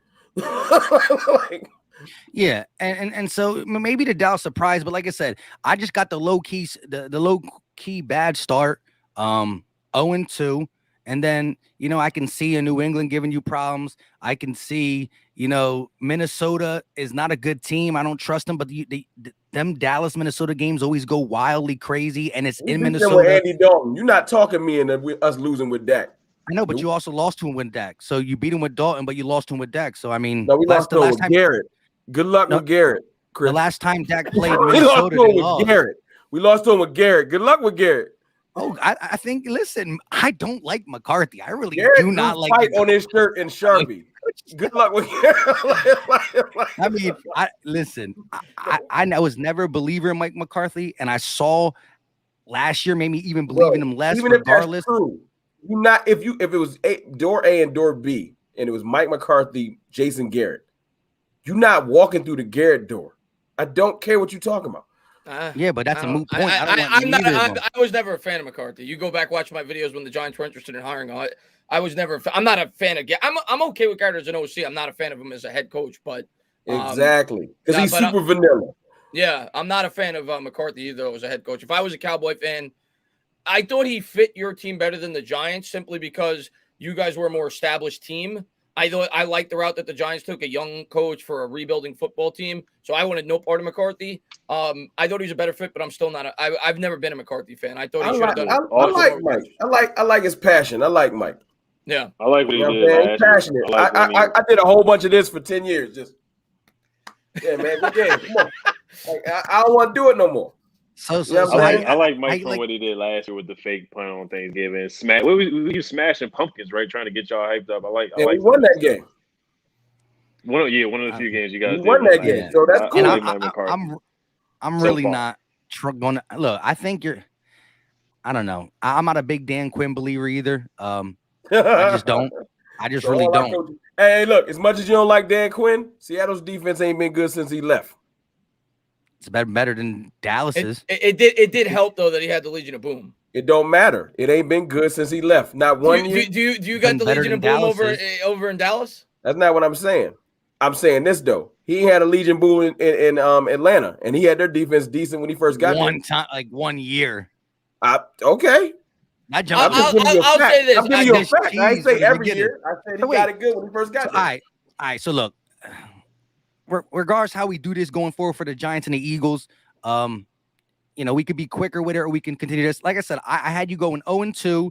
I then beat the Eagles, beat the Panthers, beat the Giants, lose to the Patriots, come off the bye week. Maybe a loss to Minnesota. Maybe beat that's Denver, the game that he said the fifth loss. Okay. Lose to KC, beat the Raiders, lose to New Orleans at their house where they're finally back at home. Have you split with Washington? I think you might be able to sweep the Giants. I'm really low on the Giants. Just low. That's no real rivalry. Y'all don't like the Giants. It's like I don't like Washington. I just think that if we're gonna criticize Fitzpatrick and whatnot, I just think your second look at the trend for quarterbacks in their second year. They normally take off, and this man went extra backwards. I mean, it's the new thing. I'm gonna give you two names though, and again, I don't know what Daniel Jones yet. For me, I'm not on the side of he's a busted. I'm not on the side that he's a superstar. I'm on the side of I'm gonna find out this year. We got him some help this year. I'm gonna give you two names last year. Baker Mayfield going into last year was his third year. He got much worse in his second year from his rookie year. He did. Got more help, took off. I'm going to give you another name, Josh Allen. Not to say that Dan Jones is going to be Josh Allen, but Josh Allen, his first Josh years, Allen did good in his second year. Did he? He had like 20 touchdowns, 13 picks. He wasn't anything spectacular. He went 10-11. I'll tell you what the problem is. He won games, but he had a much better team. The biggest problem with the Giants, it ain't even Daniel Jones' talent. You can like him or not. That's the offensive line. It's the offensive line. Yeah, he's not gonna get a fair shake. He's gonna have a long year because of the line. Here's what I'm gonna. The Giants season comes down to the offensive line. Because Baker Mayfield got a top 3 line. There's no ifs, and a run game. There's no ifs, ands, or buts about it. And the Giants' offensive line will never be top 3 this year. If the Giants are going to win this division this year or compete to win this division and make the playoffs, the offensive line has to be close to league average. If they rank in the top 20, I do think this offense could be better than people think. I think it could be around a league average offense with an above average defense, but it's going to come down to the offensive line. They need their young players to get much better. Yeah, because y'all do got more weapons. I give you that. Y'all got more weapons, but that O-line, I mean, I saw what no O-line will cripple Patrick Mahomes. So you know what it is? Yeah, no, he's never going to be Pat Mahomes. And that's the thing. I think the Giants. I'm just saying, like, with no O-line, you saw what it did to Patrick Mahomes. Like, you don't got a line, you can't do nothing. Yep, it's true. And that's what Jalen. Again, now just to say this, Jalen Hurts. Whether you talk about 1-3, you count the Washington as a full defeat for him. He only played half the game, and we were in grasp of winning that game. We were like, it was a 1 possession game when he went out. Not saying we would have won or lost, but it's hard to really say, yeah, Jalen Hurts, you own that L. Other than that, he had the real downfall with the Cowboys game. But again, if you look at a lot of rookie quarterback years, you're going to have that one game where they're like, ugh. I mean, there's games where Patrick Mahomes, looks like 50% passing completion percentage. Aaron Rodgers had a couple of them last year. And again, Aaron Rodgers looked really bad against the Buccaneers when he didn't have an offensive line. And Jalen Hurts got thrusted into a starting position with 15 or 16 different starting offensive line combination. And yes, that could be worrisome. Well, if they're always injured, how do you feel they're going to stay healthy this year? I just think that coming into this year, we've been in the best shape we've been in 3+ years. Lane Johnson, his surgery that went bad and he kind of played on pain. When we rested him at the end of the season, he's coming into this season as good as he can be. Brandon Brooks' injury happened July of last year. So, he got put back on the roster to finish the season, but they didn't really use him because there was no need to, so I think this offensive line, Jordan Mailata stepping up, is the best offensive line we've had in a while just because of pure health. We had a guy in Jason Peters who has his name out there, JP, Hall of Famer. He's not JP no more. The Bears did take him for a 2-year or whatever a year deal. It's signed him for a year deal, but this and Jalen Hurts put some good tape out there while running for his life. And so was it him running because he can't read defenses, or him running because, that is what he was behind, even probably a worse offensive line than the Giants had, and even the Dallas Cowboys, because you don't go 14, 15 different combinations. There's only one starter. Our center was the only starter left, and Jalen Hurts, a rookie. And that's another thing. Like, football's about momentum and morale. Like that, nobody wanted to be in that locker room last year with Carson Wentz and Doug Peterson. Whether we loved them at one time or not, this was a defeated football team. And you can't look at what Jalen Hurts did last year and not be like, 350 yards against Arizona, beat the Saints. You got to be inspired, but he's going to go through his rookie pains. But I'm telling you, Jalen Hurts is not going to be what people think from Oklahoma. Well, he played against no defenses, 52. Again, part of the reason he had 52% completion percentage is because he was top 5 and taking shots.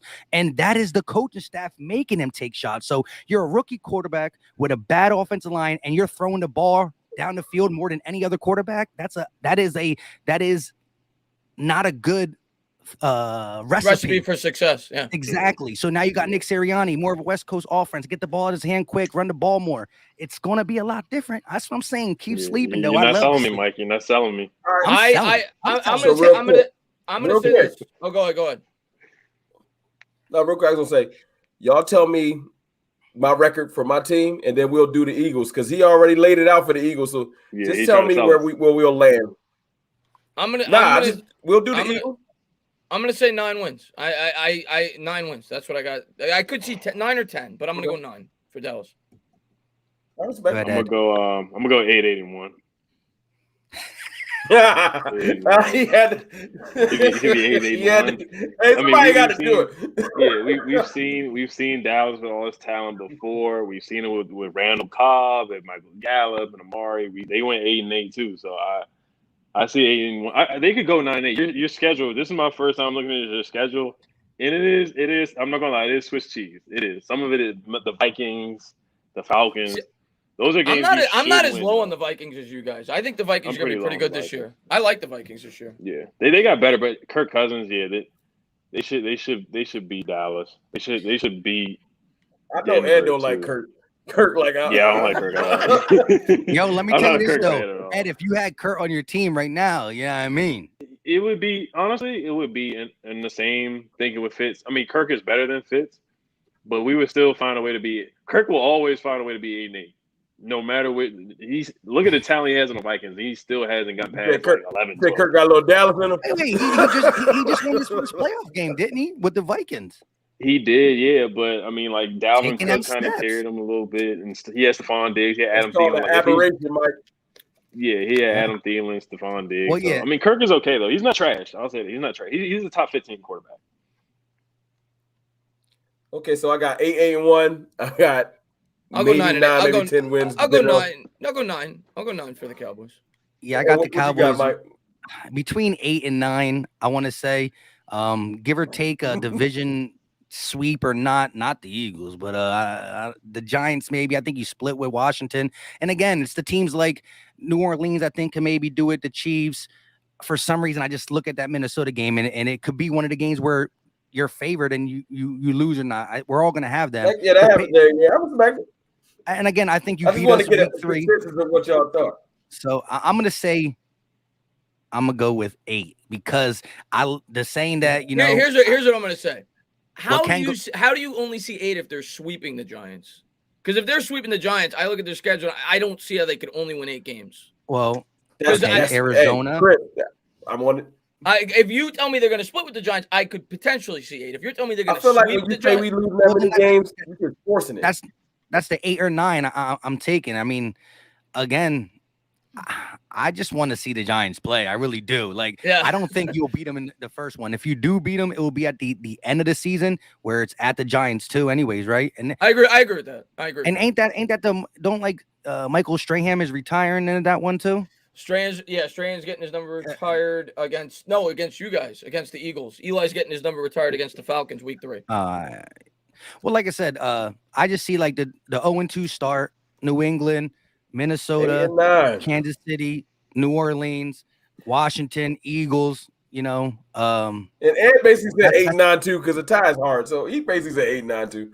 There's gonna be a tie. It's gonna be one of them weird games where you guys end up tying. It might be the Vikings game.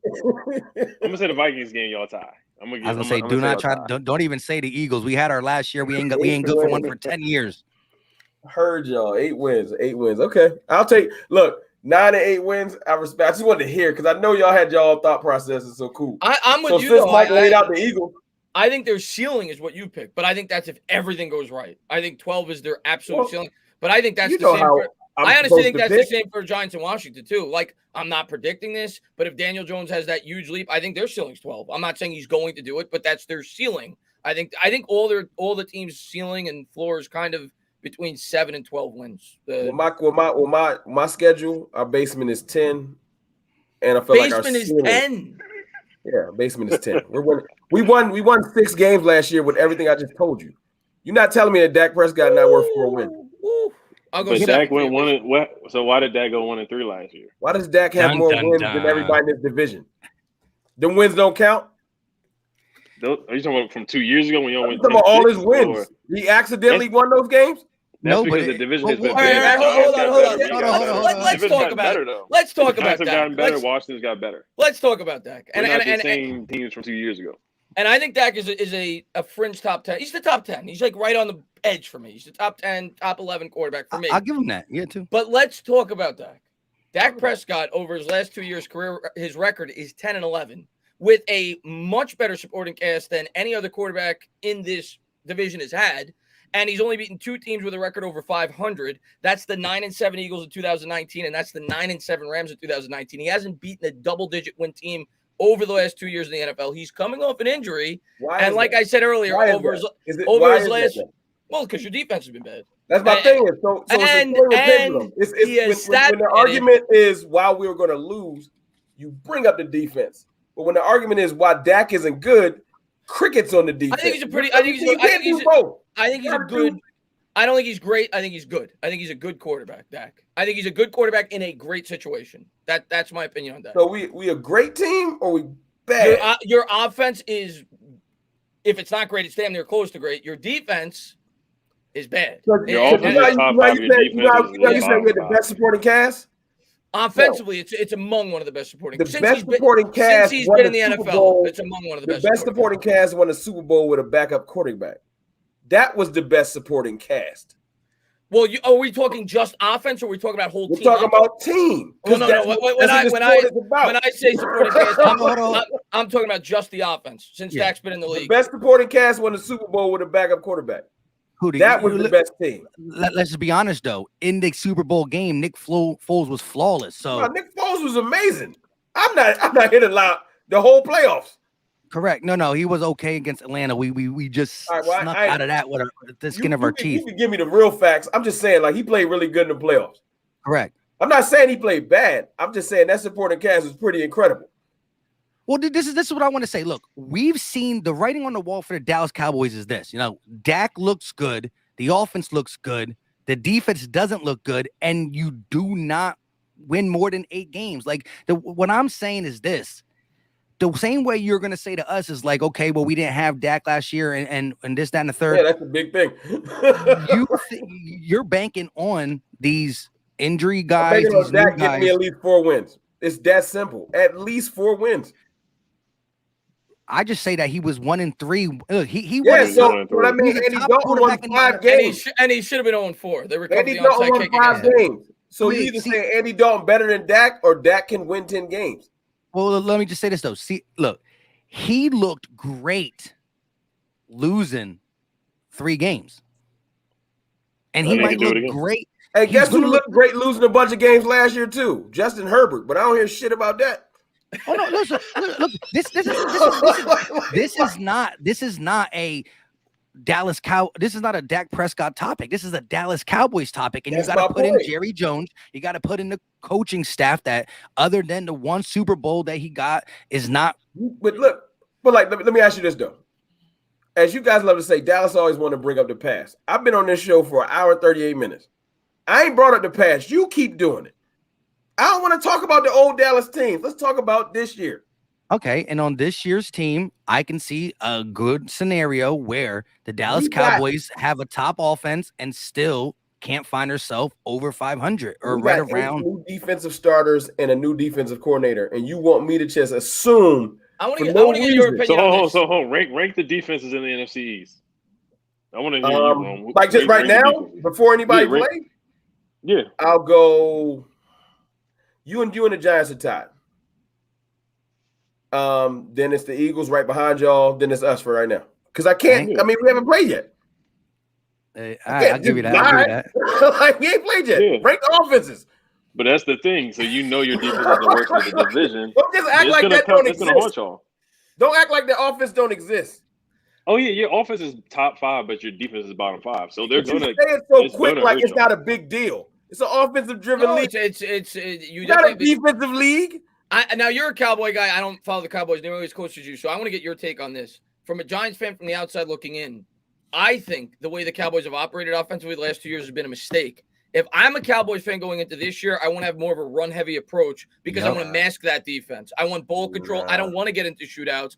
I want to mask that the weakness of your team, which is your defense. So if I'm Dallas with your offensive line with Zeke, I want to run the ball more this year than I have the last 2 years. I don't want to air out the football as much. Nah. Because your defense is your weakness. Why would you want to get into shootouts? Why not try to have ball control? And obviously, you're going to have the big playability. You want to throw to gain a league and run in the game. That's what you want to do. You don't not throw. You don't not throw on purpose. Of course, no. You're going to throw. Yeah, you throw, and you're going to have your big plays. You run to seal the game away. That's what I I think you need to run the ball more than you did. Well, see, that's the thing. I think. Look, this is the crazy part. And this team is Dak's team now. They are a pass-first team, and Mike McCarthy's going to continue that tread. He's not going to run the ball. He's going to run the ball a little bit more. We're going to throw 65-35, 70-30. It just is what it is. I hope you do. I do too. Because I think I'm not saying that. No, I'm telling you what I know is going to happen. If it was me, of course you want more balance. That's what wins. But y'all know how you're going to give it. Y'all know what's going to happen. Zeke's not happy about it, but y'all know what's going to happen. But and I can say, look, I can sit here and say, if you have an opportunity to draft Dak Prescott as your quarterback in fantasy, go ahead. But do not bet on the Cowboys still winning from it. I just think that it's. I gotta see, like, when you're trying to bake a cake the same way and it keep tasting like well, you gotta change it up, right? That's my point. The defense is bad. We got rid of everybody, and you still like I just don't think that Dan Quinn is gonna. So I don't like what Dan Quinn runs. Let me ask you a question, Mike. If your corner's gonna be on island, and if your defense was bad last year, and y'all replaced 8 people and a defensive coordinator, and you was doing the show on your channel, you'd be like, we probably still bad though. I don't know all them new people. I don't trust none of them. Like that's what you would do. That's why I think my defense is gonna be good. Well, I think you're gonna be. I think your defense will be better this year, but I still think you're gonna have. It can't be any worse. You're relying on a lot of the Ravens. It can't be any worse. We're gonna be somewhere in the middle of the pack. I think I was gonna say. I think your philosophy for your defense has to be the same philosophy I have for my offensive line. Like I don't think my offensive line. It could be really bad. I'll be the first to say it. It could also be a lot better than people think. That's my opinion on it. I think with the added weapons, it makes the offense less predictable. Getting Barkley back, getting Galladay a year together. That's what I'm hoping for as a Giants fan. They're around league average. That's what I'm hoping for. And I think as a Cowboys fan, that's what I'd be hoping for your defense. Yeah, we analyze the Cowboys games on the ground. My bar ain't high. Just don't give up 200 yards on the ground. Like, it ain't a high bar. Neither is mine. Like, going into last year, and I want to get your opinion on this, Ed. And again, you follow Washington more closely than I do. I'm pretty sure going into last year, people were very down on your offensive line. Is that correct? I'm not saying you specifically, but the general media going into the year. And your offensive line was like top 10 in the league. And I'm not saying the Giants will do that, but most people did not think your offensive line was even going to be top 20. Like, they thought it was going to be a complete disaster going into the year. Your right side's always been good. It was your left side that was concerning, right? Well, yeah, I mean, we lost Trent Williams. We lost some guys. We brought some guys. The whole offense was just pretty bad last year. Nobody thought anything on our offense was going to be good. But yeah, I mean, we just had some guys that stayed healthy and got better. Like, we had some low key signs like Cornelius Lucas, some guys, some no name guys, and they played really well. But that's what the Giants need. They need that. What you guys had last year with your line.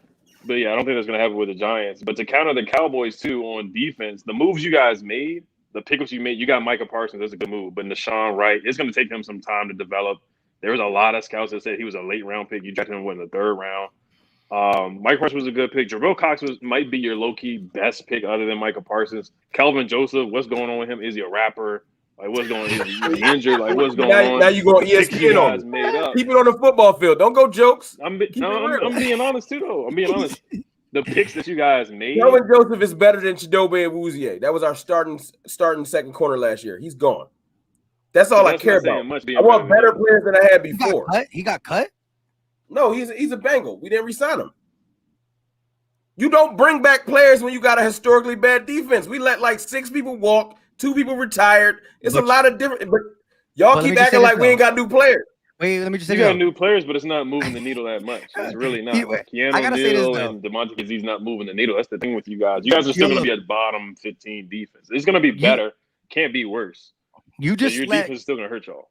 You just said that you don't bring players back when you're historically bad, but you went to a team that was right behind you historically bad to get your replacements in ATL.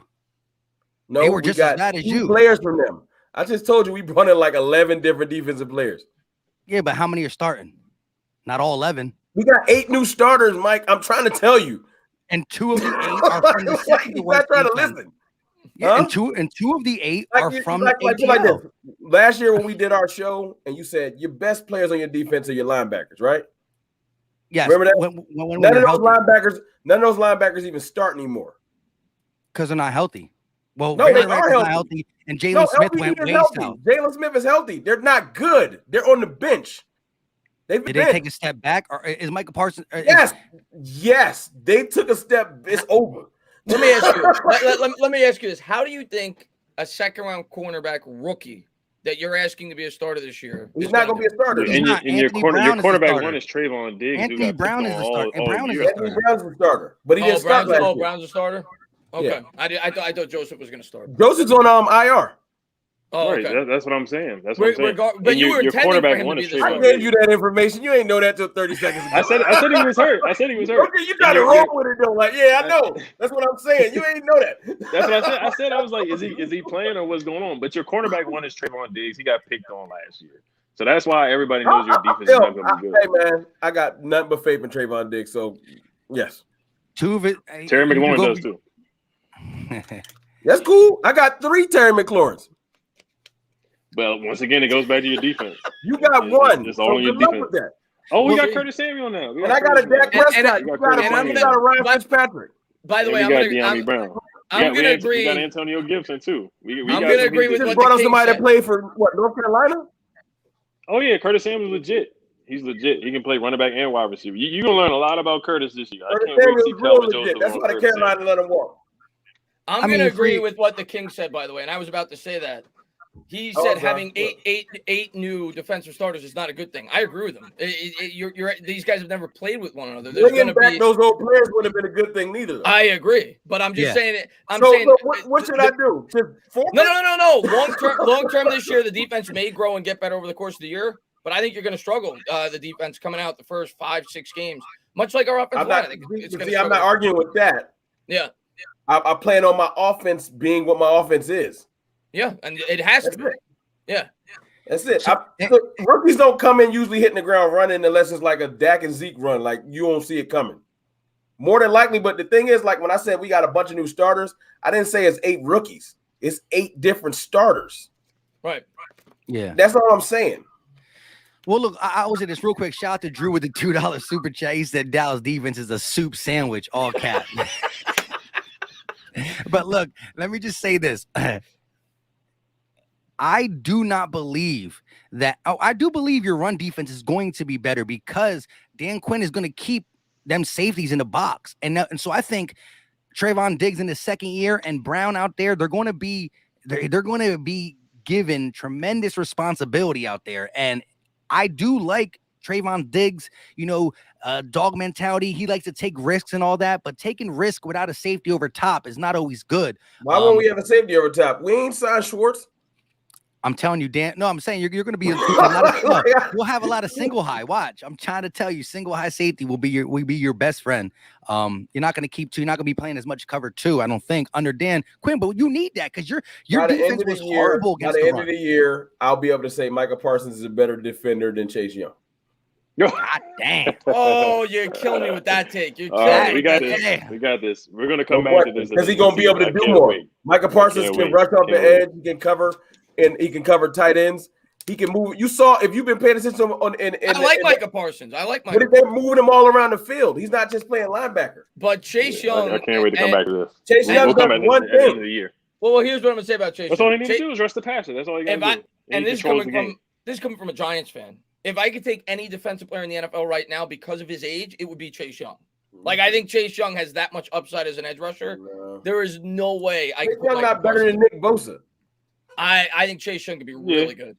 He's not better than Nick Bosa. Did you see Nick Bosa's rookie campaign? I think here's what I'll say about Nick Bosa. I think Nick Bosa coming into the league was more technically skilled and more technically advanced. But in terms of upside, Chase Young, he could be one of the greatest, in my opinion, edge rushers. Upside is usually that's opinion based. I'm talking about what I saw. What you saw was a guy who was first in sacks in all rookies, first in forced fumbles, had a touchdown, was rookie of the year, controlled the game. That's what you saw. What you saw with Nick Bosa? Oh, it was both great. He got real cold with Nick Bosa. They're both great. Listen, as a Giants fan, I would take either one. As a Giants fan, I'll take either one. They're both great. So you got Micah Parsons being defensive play rookie of the year. No question. Over I guess, you got the probably. Think about it. Who gonna be better? There's not a lot of rookies. You can say Pat Surtain maybe. That's about and Jamin Davis. But there's not a lot of big name rookies, honestly. Like last year with Chase Young and some other guys, Jeremy Chin. But there might be some other guys in the second round that might surprise you. That's really it. So let me ask you this though. So do you think you're going to use him more in coverage or more as a blitzer? If you go back and watch some of my videos or just Google Micah Parsons and see what they've been talking about. They've had him play everywhere from D tackle to D end to covering, running in coverage. He covered a receiver. They're moving him all around the field because of his skill set. He can legitimately run a 4.3. He's faster than most of the receivers on my team. Micah Parsons is a whole different type of beast. He a defensive weapon. Listen, he's what they thought Isaiah Simmons was going to be. I looked a lot into him because I thought it was possible, even though I didn't want him for the Giants, just because I thought we needed to focus more on we had to focus more on the offense. But Micah Parsons is really good, even though I didn't even know he was this good. He was not asked. The biggest question though with Parsons, and again, you follow Dallas a lot more than I do. The biggest question with Parsons going in, people actually knocked his coverage skills. They said that in Penn State he wasn't. He was not good at coverage at Penn State. Since he's been in the league, they had him on a play in training camp versus CeeDee Lamb the other day and was step with him. But let me just say this: being fast and being able to stay with wide receiver moves, dropping back in coverage is different. Sinking your hips, being able to deflect the ball, that's different. Just because you're running in the vicinity is different. And here's the thing: I'm just saying though, I'm not trying to hype it. Go look at it for yourself, and then come back and hit me in the DM because I'm not hyping it. I think he's a tremendous player. I think he's gonna help you on the side with the run. I think he's gonna be a hefty blitzer. But listen, I'm okay with him in coverage. Like I said, look it up yourself. I'm not. If you think Jerome just overhyping it, look it up yourself, and then come back to me and be like, all right, you might be right. He looking crazy because I didn't know he was this good. I was like, oh, we took a linebacker. I wasn't that hype.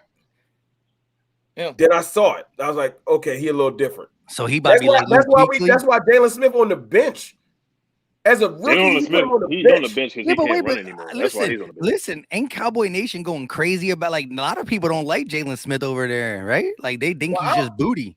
I think that injury caught up to him, man. I think he can start in this league. He just can't start when Micah Parsons is in front of him. It was a good story. Listen, his story was good just to have that injury. He was really good. I don't know if it just caught up to him. Like, I ain't saying he ain't serviceable. I'm just saying if a certain player's in front of you, it's hard to pass him. That's what happened. It ain't personal with me. If he was better than Mike, I'd be like, well, Micah, sit down. But he's just not. He's just not better. So I think right now his contract is stupid. That's what I hate. He getting some good money this year to ride the bench. But then, come in and, like different packages and stuff like that. But he's not going to start. And it's sad because we giving him probably $15 million to not do nothing. it's depressing a little bit. Yeah.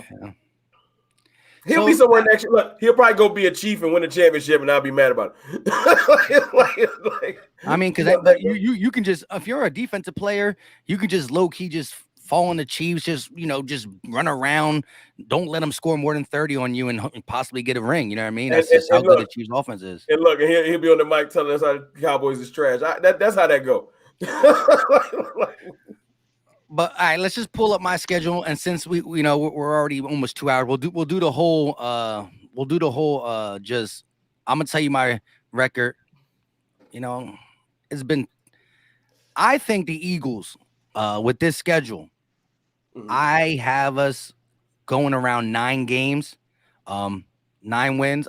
My low can honestly be because again, I do not know exactly what Nick Sirianni is, and again, all he could do was win me over from the time he messed up his speech to seeing everything in between. And I think he came a long way from the stuttering guy he was there, being on the field and all that. Like I see a lot coming out of Jalen Reagor. We have a 6th-round pick who then climbed up the ranks and is making some noise, and I think he's getting national media coverage. Who's this guy, Quez Watkins? And it's funny because the media guys are saying that even Eagle fans didn't know about him, but it's funny because I have a video before we even drafted him saying I would take him around the 5th or 6th round. This is before we drafted him, and when we got him, I'm like, cool. You know what I mean? This is a guy who has a high ceiling, but he's not ready, and that's his thing. He wasn't ready to.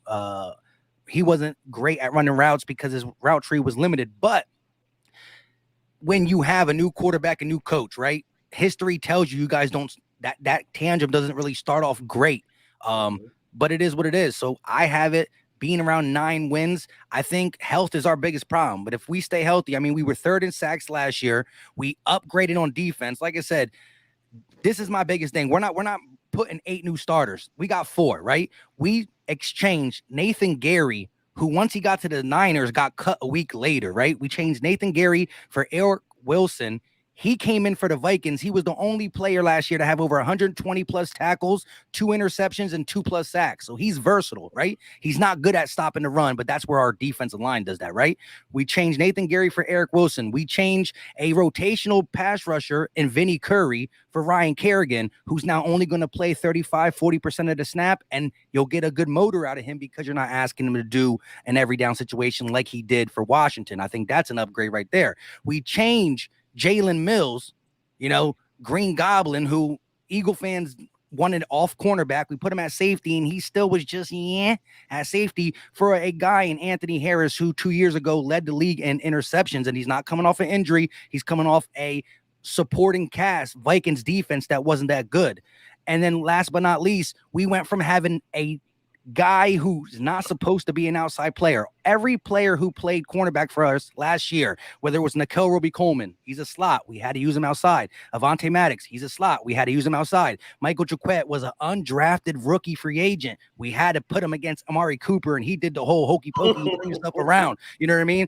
So now Steven Nelson ain't a world beater, but he's a proven starter out there. You know what I mean? So that is 4 players who switched, and they're veterans. Steven Nelson's been in the league for a while. Anthony Harris been in the league for a while. Ryan Kerrigan for a while. Eric Wilson is the young buck who only played last year because Anthony Barr and all that got hurt. Now, again, our depth on defense is suspect. I would like to go get another veteran corner like Desmond Trufant or Ryan Kirkpatrick or something like that.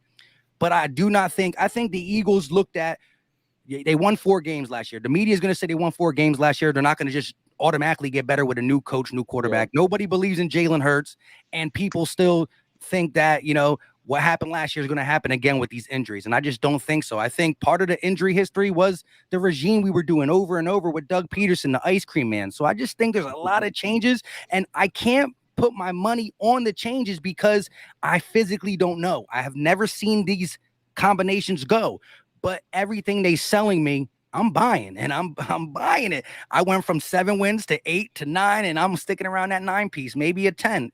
I'm just saying. And listen, for everybody who likes Tony Romo's commentating, my next video is going to be that because he has a clip. I forgot whose show he was on, but he says low key, watch out for the Eagles. He talked about some of the things he believes Nick Sirianni will do. He talked about Jalen Hurts. He talked about how he had a bad rap last year for throwing the ball deep, because it was designed like we made Jalen Hurts look bad.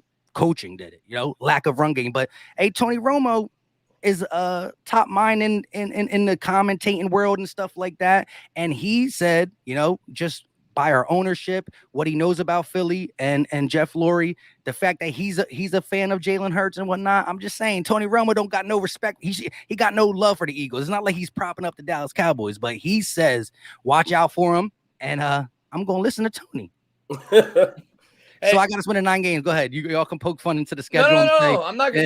You know what? I'm not gonna poke fun at you. I'm gonna give my honest opinion. I know Eagles fans don't want to hear it. Nah, it's good. Obviously, a lot of your Eagles fans going in are gonna think like you, and I don't blame them. I'm sure you should. You're fans of the team. You should hope that things are gonna go right. You guys win 9 or 10 games, but from an outsider looking in, and I'll be the first to say I hate the Eagles. I hate the Eagles more so than any other team in this division. I'm a New York Giants fan, and I say it all the time. Out of the 3 teams I root for, the Giants, the Mets, and the Knicks, no team in the history of sports has given my team more heartache. So I despise your football team. I can't stand Deshaun Jackson. So take that for what you will. It's coming from somebody who hates your organization. But here's what I'll say about the Philadelphia Eagles. If everything goes right, maybe you could win 8 or 9 games. You do have a pretty good offensive line if you could stay healthy. If Jalen Hurts could take a mega leap, which I'm sure Eagles fans are hoping for, maybe you could win 9 games. I don't see it. And we know it as much as anybody. The Cowboys, you said it earlier, the Cowboys, Washington Giants fans. Last year, all 3 of us had a new head coach. There were growing pains. We go into this year with the same head coaches. We know what we're walking into. You have a brand new head coach in Nick Sirianni. You've got a quarterback that only has 4 starts to his name. He had a 52% completion percentage last year, and maybe he's going to surprise me. Maybe he'll be really good. I'm not going to completely write the guy off, but from an outsider looking in, I'll go 6 wins. I'll see 6 wins for the Philadelphia Eagles this year. I'll go 6 and 11. And so I got you to bump up your score prediction. I said I'll go 6. But what I will say for the Eagles, if I was an Eagles fan, he had to dig for that 6. I do think the Philadelphia Eagles are trending in the right direction. I said that with our first podcast that we did.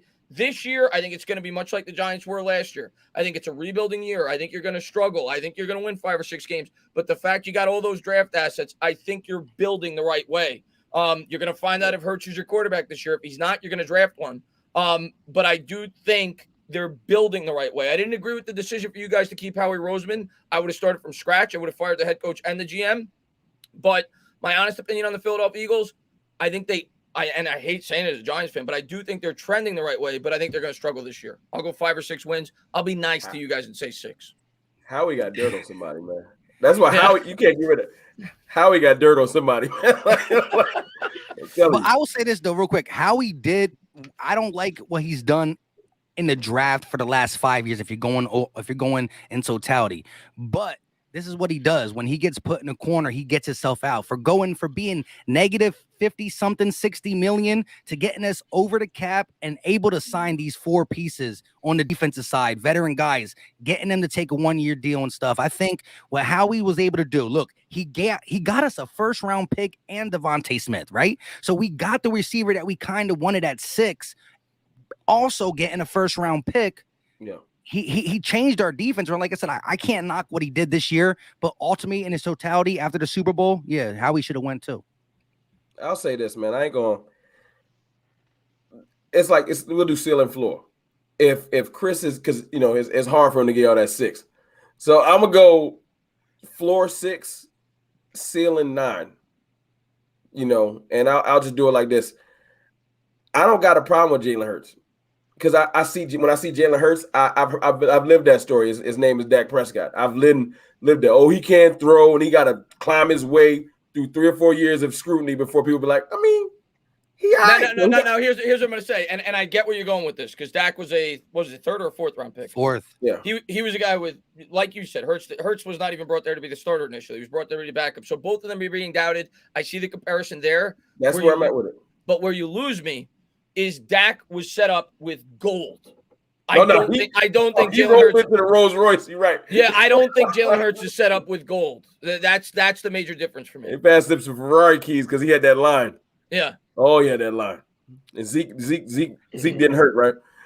So I'll give you that. Yeah, Jalen don't got that, so that's not fair. He got a good defensive line with him. But let me just say this though. I honestly think we have a top 7 offensive line if healthy. That's me, right? I think our wide receivers is unproven. But I mean, listen, if Devontae Smith can sprinkle out some of that national championship, that greatest wide receiver season ever, I think that's not a bad weapon. We still got Zach Ertz, who's so you're saying that the cupboard isn't bare. So I don't think the cupboard's no excuses. What you saying?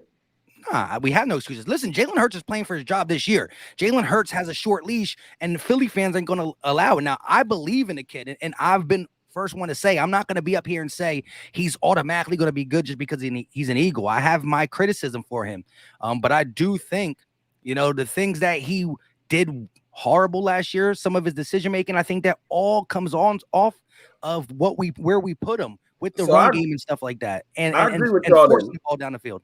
Y'all downfall ain't gonna be Jalen. That's not really my sticking point. It's Sirianni. He got to prove himself.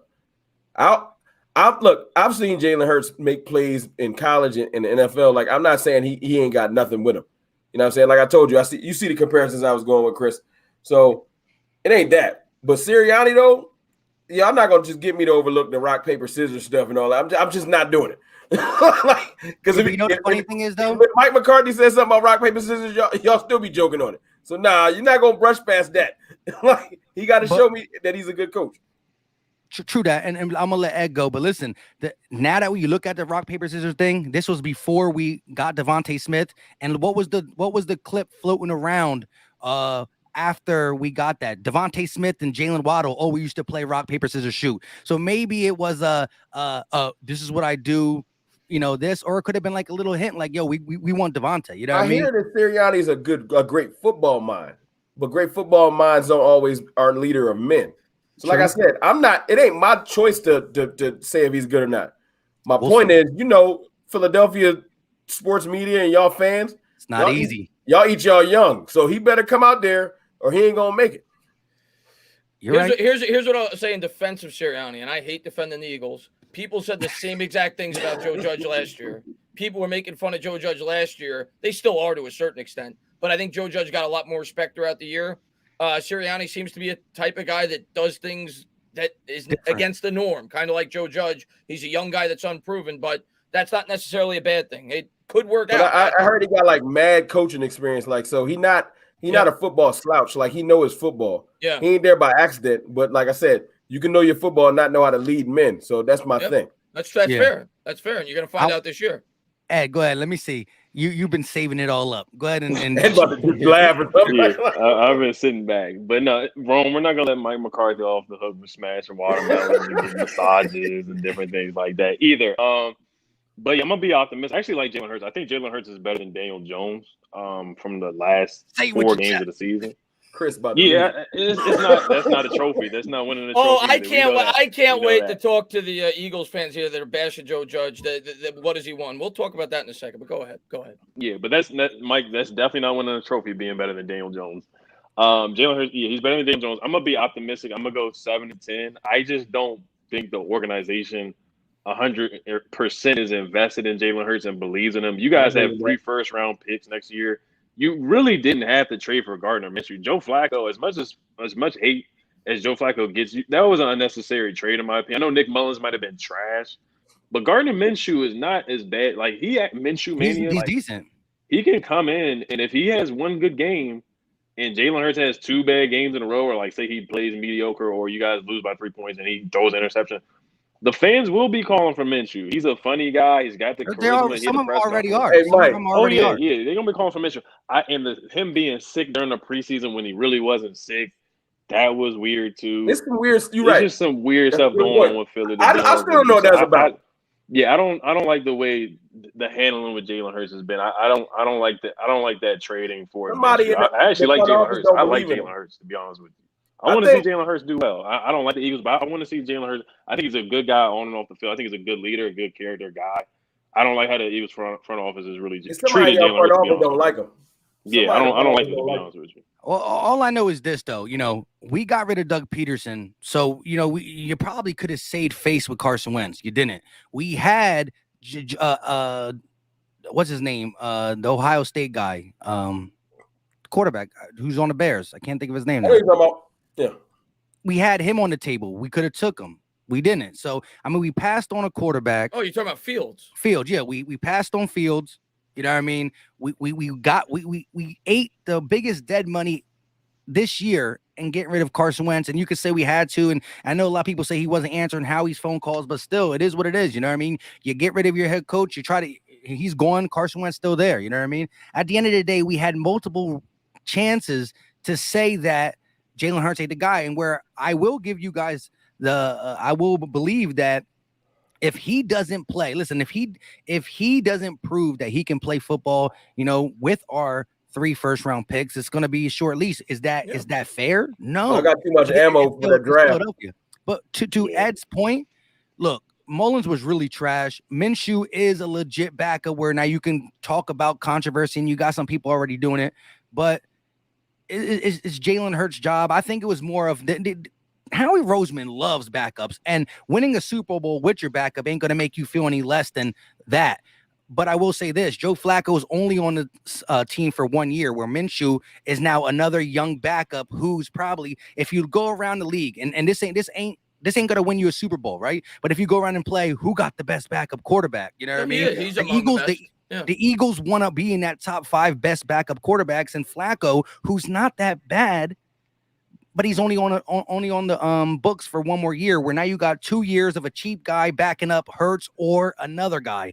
That's what Howie Roseman says. Minshew's still on his rookie deal, and he got 2 years of that cheap contract with high upside if need be. I think it's split, man. I think the owner, I think it's somebody. I think the most power in the Eagles organization is Roseman and the owner, obviously. And somebody got a little thing in the back of their mind, like, I'm gonna give him a shot. But they still got you got your cards with the draft. So I'm not saying they hate Hurts, but I agree with Ed, man. It's something that's just, it's a weird feeling. Like, do they love him?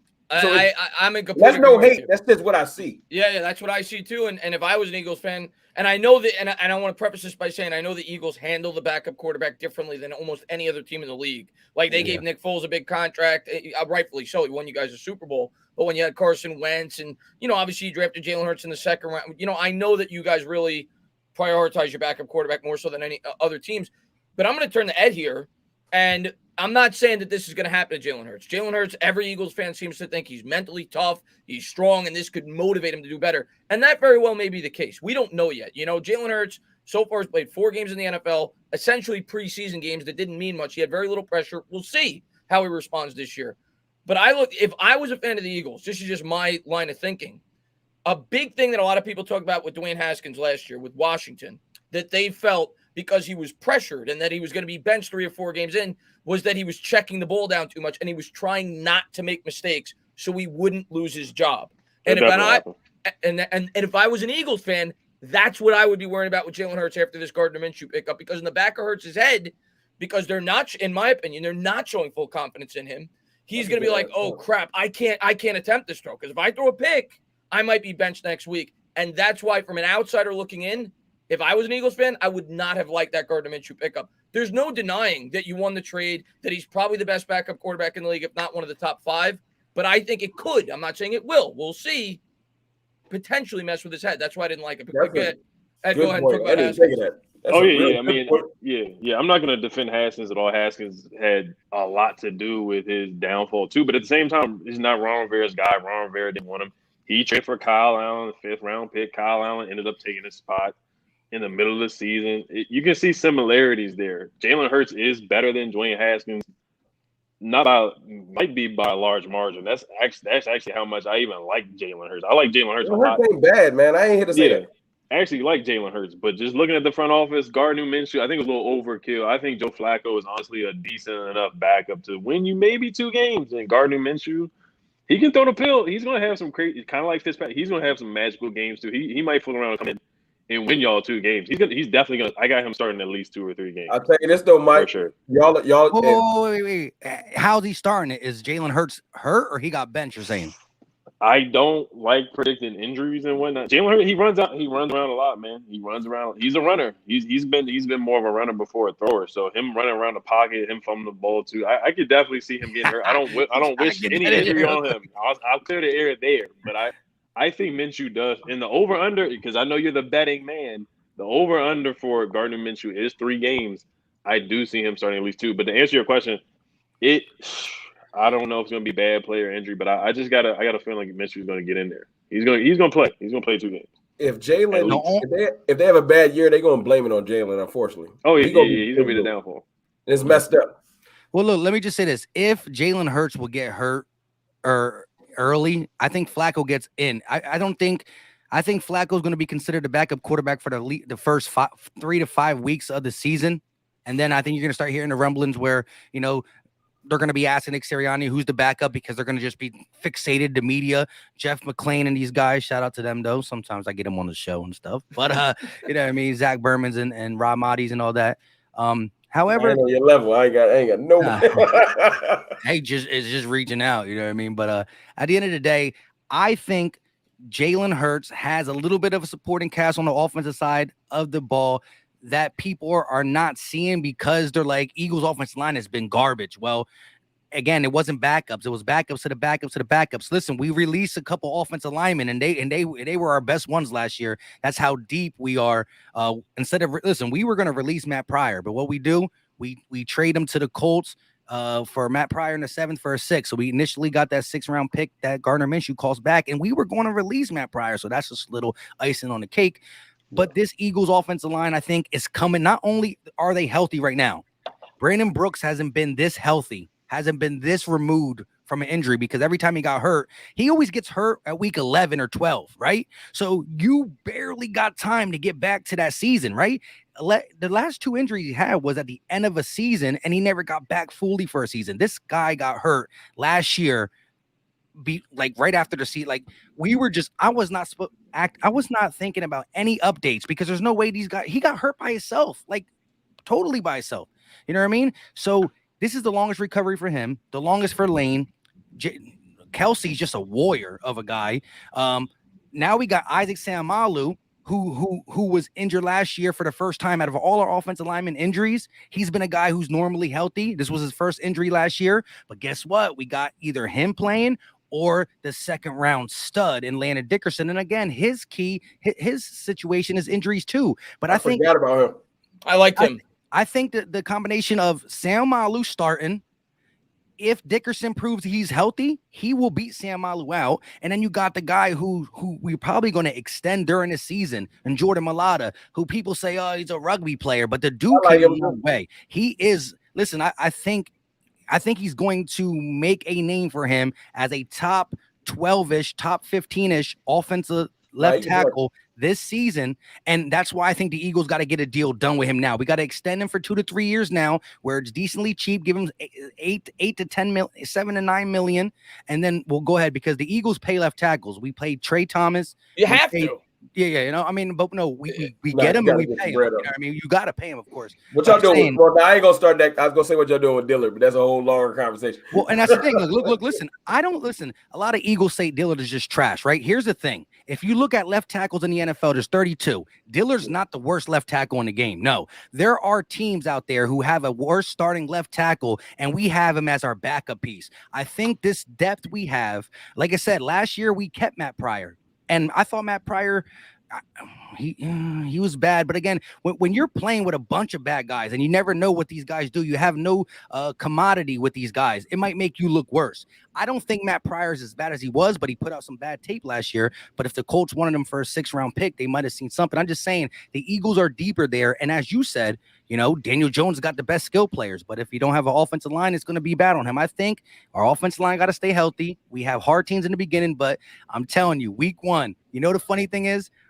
when we go to Atlanta and Jalen Hurts put on a show, they're still going to have a lot of naysayers say, I got to see it more. And I'm going to say that too, but I'm going to love it when he eats up that ugly defense. I'm just trying to tell you. Hey, look, y'all biggest problem on y'all defensive side is the dude you name. It's Nelson and them linebackers. I'll give you that. They're going to pick on Nelson, man. You can say you're going to light up Atlanta, that's fine. But I don't know how you feel about leaving Nelson out there on the island later on in the year versus some other receivers. Nah, that's the thing though. We're gonna play a lot of cover too, so we will have actual safety help back there. Okay. And I think And that's the thing. When last year we had Slay, right? Slay was out there, but Slay got put in so many bad situations. He got beat up a little bit, but that was against the best wide receivers. Terry McLaurin didn't go off on Slay.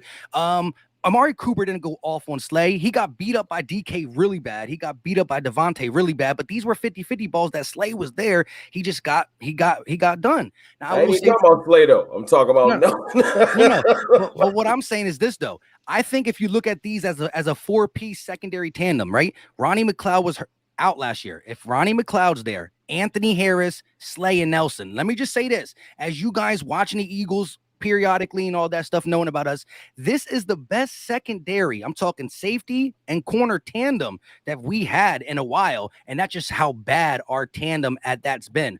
Ronnie McLeod and Anthony Harris being back there together, low-key know each other in college. They played a little bit. And then the pairing of Slay and Nelson, which again, Nelson is only a C-, C+ But corner. I ain't guarantee you it's bad. I just said he's the weakest. That link. would be the thing you would worry about if you had to worry about. Because y'all D-line legit. Let's not even – ain't nobody here to lie. Especially the interior part of the D-line is top-notch. That's their strength. And for tape watchers, Hargrave really came on at the end of the season because he was nicked up. But listen, everybody's talking about all the wide receivers, Quez catching balls and stuff like that because our wide receiver group took a tremendous jump. And what was Nick Sirianni in college? A wide receiver. What did he get into the game as a coach was with the Chargers? A wide receiver coach, which, by the way, Keenan Allen had his best year with Sirianni as his wide receiver coach. And so what I'm saying is that is what he's doing, and it already shows where a 6th-round pick took big steps, and he's starting. They say, I don't know what they're talking about, J.J. Arcega-Whiteside, but I just think our receivers in good hands. But that is the most unproven group on our offense, minus the quarterback. But real quick, shout out to Drew, $5 super chat. Eagles have the best O-line and the D-line in the division, and that is facts for my guy. Definitely not D-line. For Drew's sake, I hope the cops aren't watching this stream because they're gonna have you drug tested. Because there is no way in hell, and I respect the Philadelphia Eagles defensive line, that they have a better defensive line than the Washington football team. I am sorry. Like I said, I hope you don't get locked up tonight. Wait. So wait, how many? I'm just Tana said enough right there. How many sacks did y'all have last year?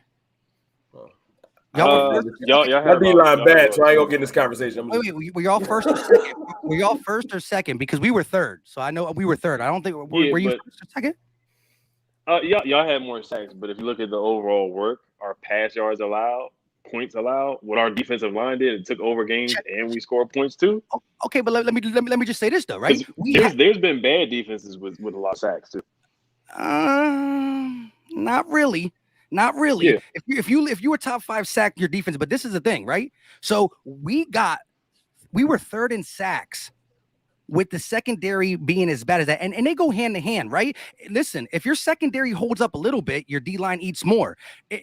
But our secondary was so bad, quarterbacks can get the ball out of their hands so quickly, which limited our D-line. Plus, we were playing with a defensive coach who didn't believe in blitzing. The only time Jim Schwartz blitzes is if he's going against a 2-year or younger quarterback. If you've been in the league more than 3 years, he ain't blitzing you. So these guys were eating solely off the front four, right? The front four got third in sacks. Our secondary, even though I'm not saying is tremendously better, I'm not saying these guys are locked down, but our secondary and our linebackers, again, Eric Wilson, a cover guy.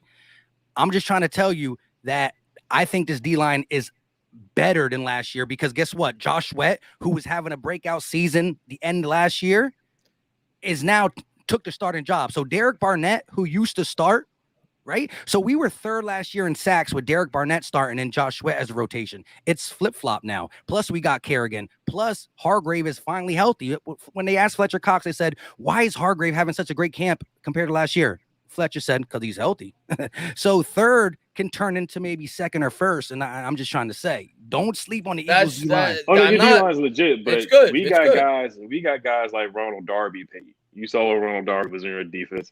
And Ronald Darby benefited from our D-line. We got guys off the bench like Matt Ioannidis, Tim Settle. that load up on sacks too. We got Matt Ioannidis coming back this I year. would say he this, didn't play last I'm just year. saying.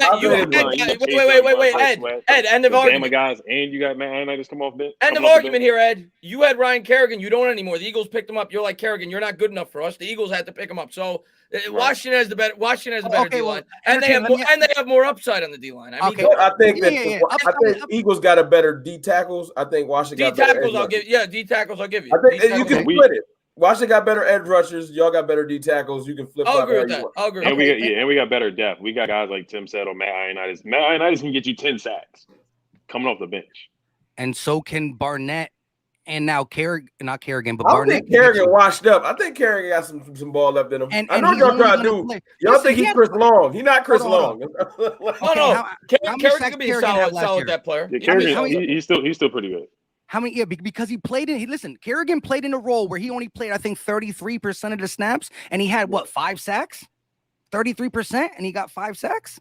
Yeah, am I lying? I'm not here to say he can't. Yeah. So one of them was a garbage sack. I'm not gonna lie. One of them was a garbage. Oh, that's petty. You being petty. No, for real. I'm being honest. But no, Kerrigan's gonna help. I'm not gonna. Hey, entertainer. I just gotta say this. He just lost a rotation piece with 5 sacks. That's pretty darn good, right? But this is what I would say to you, entertainer. Look, just goes to show how dominant our D line was. His secondary was mountains better than our secondary. So his D line had the luxury of playing with corners who can do something. But here's what I'm going to say to that. And again, I don't watch you guys follow and watch your teams a lot more than I do. Yeah. I don't think Washington's secondary was as good as it looked. I think the D line. I would agree with that. I would agree with that. I think the D line made that secondary look a lot better. We got Ronald Darby paid, and he was getting cooked with y'all every year. Y'all ran Ronald Darby out of town, so we. That's a good point, Chris. I with it. That secondary ain't that good. But listen, it is this year he upgraded. Listen, Chris just asked Cowboys fan talk. How do you feel about starting a 2nd round corner? We had to start for multiple games a undrafted rookie free agent. Yowzer. Listen, I know. Hey, look, I did that on the O-line. I know what that's like. listen. It's a long year. So look, the play that he got hokey pokey turned around on Amari Cooper. I think it was Andy Dalton playing at that time. Andy Dalton snapped the ball was out against the Eagles so quick. I'm surprised we were able to get to 3rd in the league in sacks. I'm just telling you, Andy Dalton would have been better if our line wasn't so bad. With a little bit more time, with a little bit more scheming, coverage, which Eric Wilson won't help in the run, but he will help in the pass. Nelson is better than any shadow that was there last year. And again, Anthony Harris is over Jalen Mills. And I think Anthony Harris is a respectable safety in the league. I'm not saying he's top notch, but I'm telling you, you just give that little bit of sprinkle there and the D-line going to do his job. What y'all missing though? The Eagles, look, since I've been alive, we've had a good D-line my whole life. I don't know what to not have a D-line is. I'm going to be sad if we ever lose it. But that's just what we do. We build in the trenches. Y'all ain't been right since y'all lost my man that went to New Orleans, man. That was the leader of y'all defense. Oh, Malcolm Jenkins on the secondary. Yeah, our secondary's been trash. Him and Fletcher Cox. Y'all lost one of y'all leaders. Y'all ain't been right since. It just is what it is. I'll give you that. In the secondary, I think I think now. Listen. I ain't saying it's gonna be bad this year. I'm just saying that's what was throwing y'all off. All right, check this out. Hey, do you think you'll have more sacks than us this year, Ed?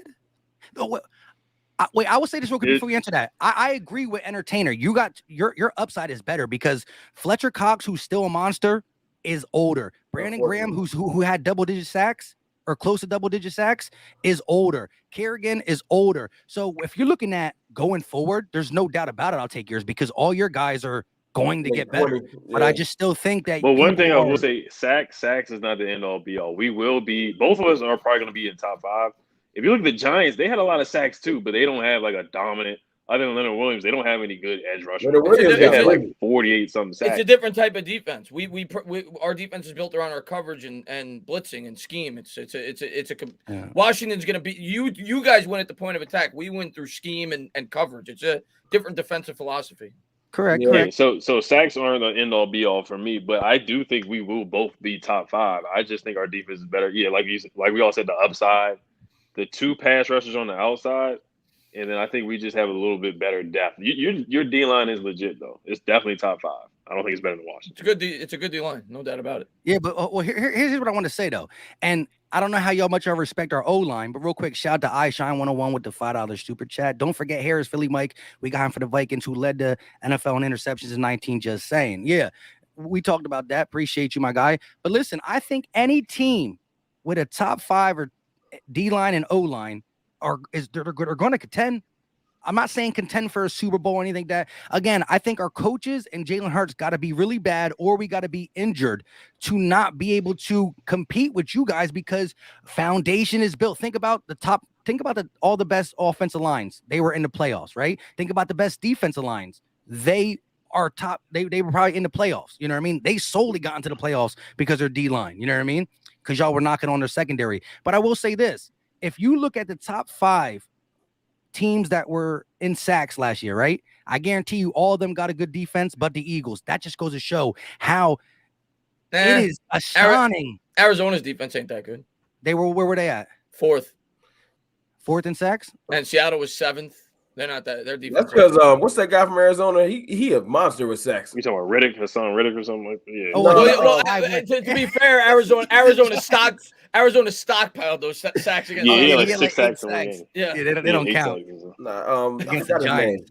The other guy for Arizona that get mad sacks, not JJ, but is it Chandler Jones or something? Chandler Jones gets he'd be like 16, 17 every year. He was injured last year. Okay. Hassan Riddick though got like 6 sacks or 5 sacks against the Giants. I think he's got 25 career sacks and 5 came in that game. He got paid off that game. All right, Chris, it's your turn though. What about my Giants? Well, first I'm going to address the Joe Judge thing, because when I started talking about Joe Judge, Eagles fans couldn't wait to go crazy about that, and I get it. Joe Judge definitely came at you guys at the end of the year with his address when he said we'll never do what the Eagles did with the whole tanking thing and everything else.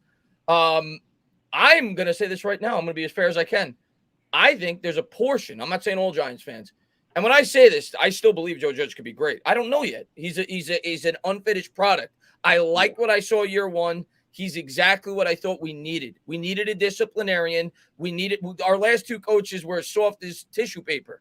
Pat Shurmur had people falling asleep in meetings. Ben McAdoo didn't know what to do with his hair. One year he had the mushroom. Next year he slicked it back. He didn't know what the hell he was doing as a head coach. I thought that Judge came in here and he showed direction. He showed leadership, and the team fought hard for him. Now people are going to make fun of his practice methods, just like we're going to make fun of your rock, paper, scissors, so on and so forth. The team plays hard for Joe Judge, in my opinion. I think he's a smart guy, but do I think there's Giants fans that overrate him? 110%. We need results, and I warn Giants fans all the time, don't build this guy up too high, because if you do that, you're setting him up for failure. People build people up to knock them down, so we need to see results. So I'm in agreement in the sense that there are definitely some Giants fans that are putting the cart before the horse. Now, for people that are knocking Joe Judge for only having 6 wins, did you see the New York Giants roster last year? What did you expect the New York Giants to win during a pandemic when you brought in 2 new schemes? I predicted us to win 6 games. I hit it on the mark. That's what I expected. And most people had us even lower, like 4 or 5.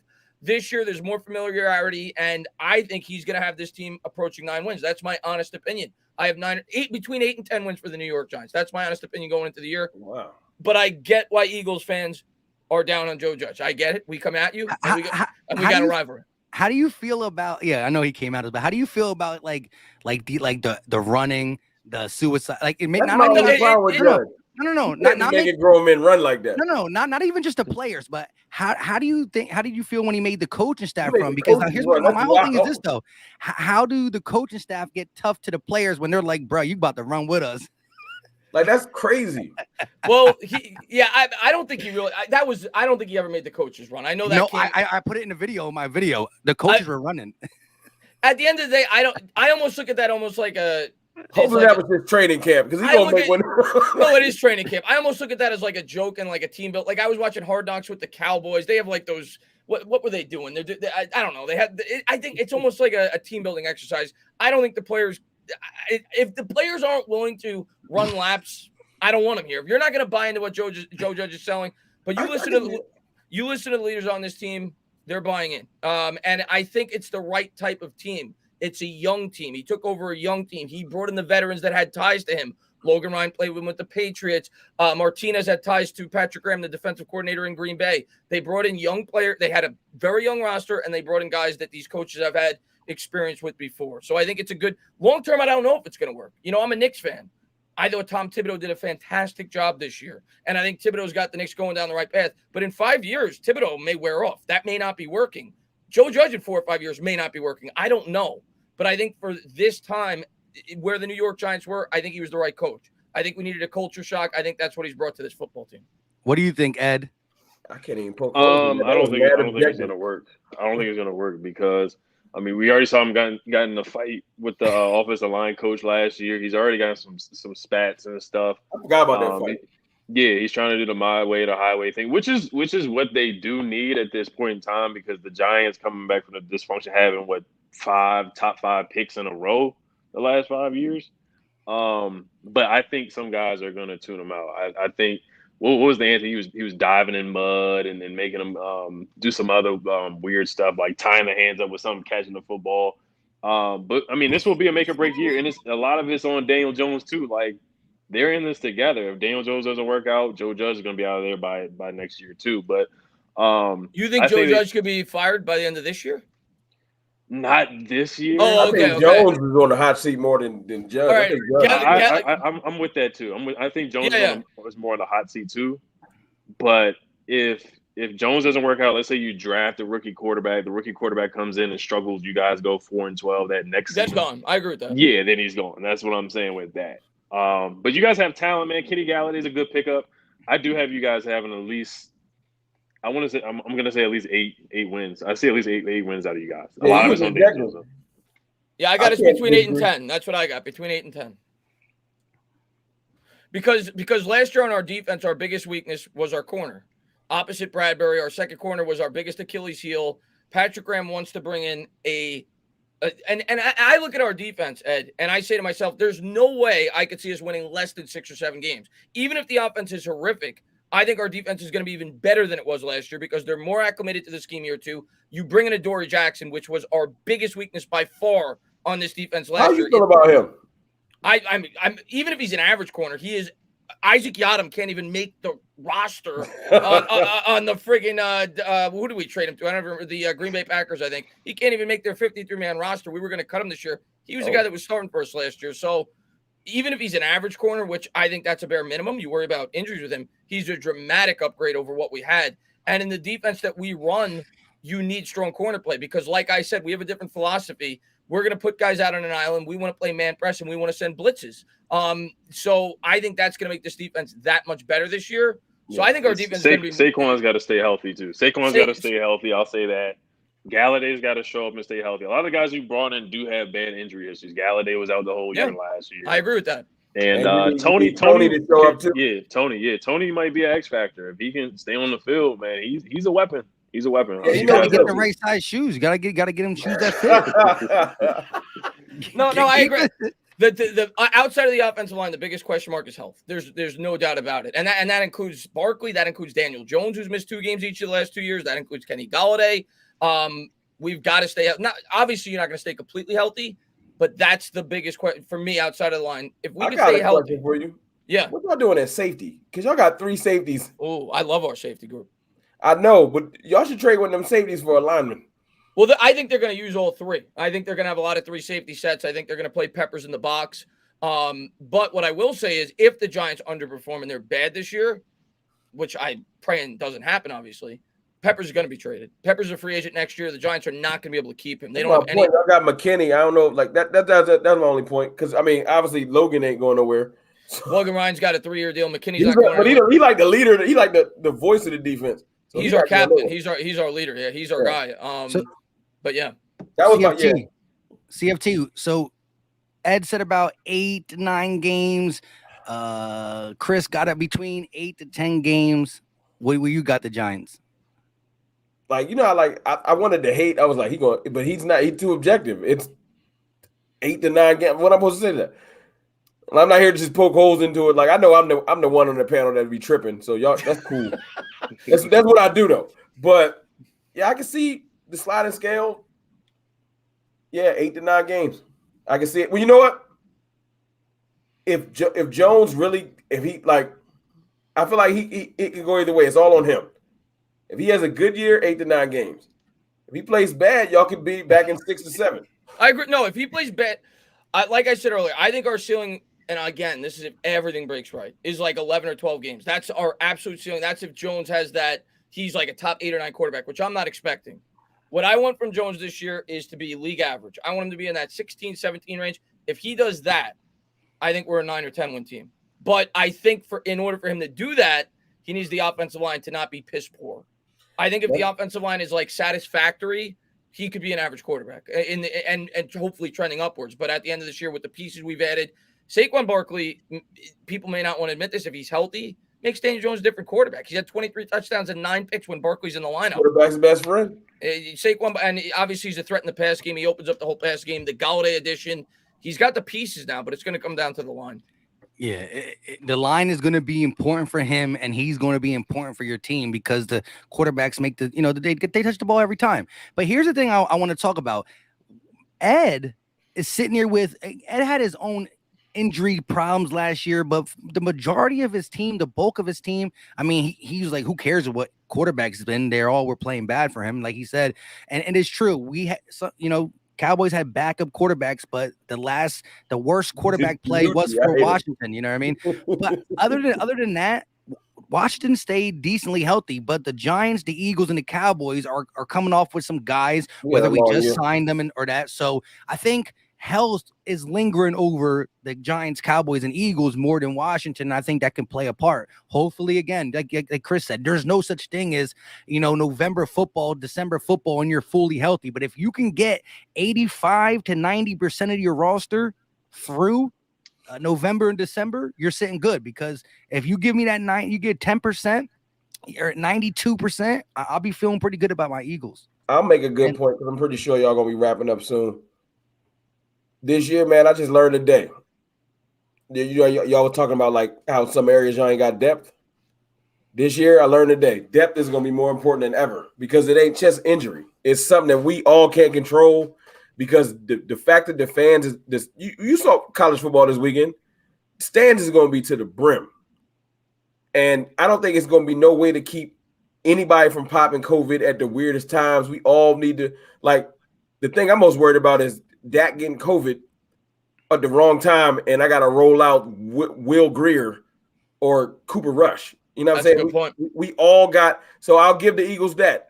Y'all stacked in the backup room because we all going to probably see our backup. Oh, and look, I'll give you – you do got Taylor behind Fitzpatrick.